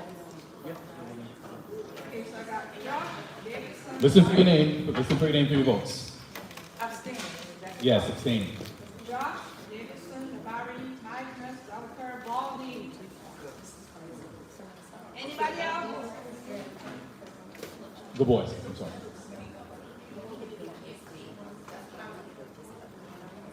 Okay. 7 people abstain and 1 no. That's a majority. 2 no's. Okay. So So I hear a majority vote of the board, the motion carries. Thank you very much. All right, we are now going to move on to SLA applications. We're going to move on to SLA applications. Thank you. All right, so we have 3 applications. For Bombarino is a renewal, Chipotle is a new wine, beer, and cider license, and Wolf Pup is a new liquor, wine, beer, and cider license. All right, we have a few minutes, we've got to get out of here. Is there any objection to voting on these as a package? Objection. There's an objection. Okay. All right, let's do the first one. Bombarino, 392. Bombarino, 392 Rogers Avenue. They came, they're a renewal. Do I have them? They came before the Public Safety Committee and they were approved, went before the exec and approved, come before the board, they presented. Are there any? And Fred, just call out that the committee board members from SLA are all here. So if there's any questions from additional board members, they can ask before that, and we can Fred, so that makes it 5. Okay.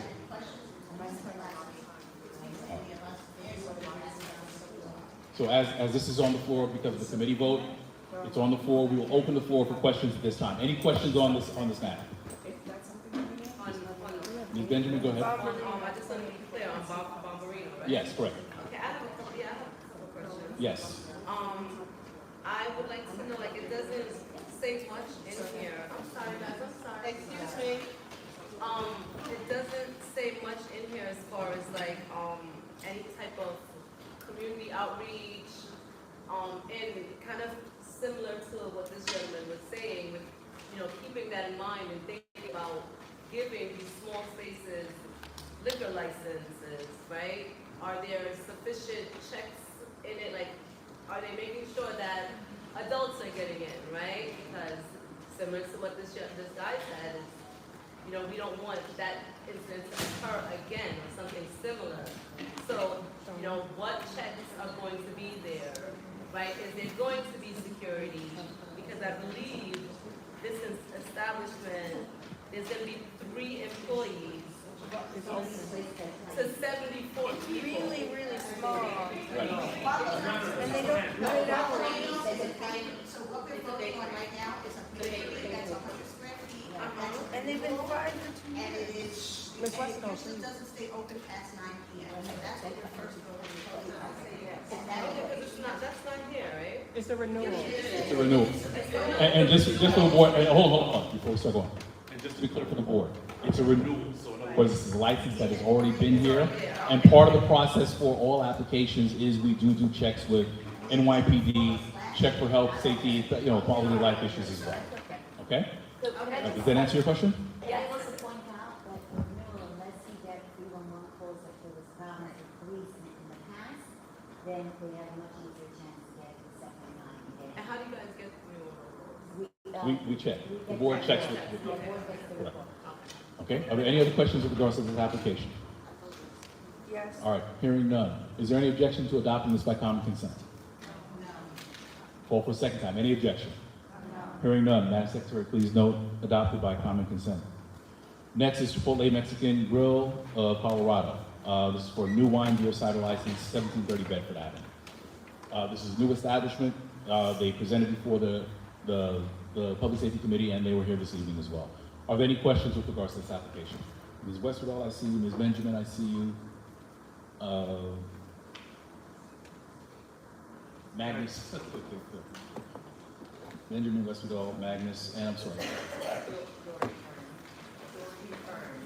Fern? I'm sorry, you're a member of the board? I'm sorry, at this point, only board members are on. Yes, only board members. Okay, go ahead, Ms. Westerdahl, go ahead. Yeah, I have some questions about this application. This is very close.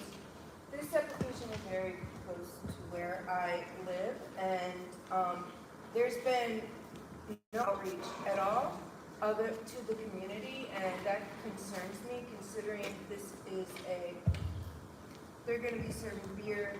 They're going to be serving beer, wine at 10 in the morning, 11 at night. Probably will go later eventually.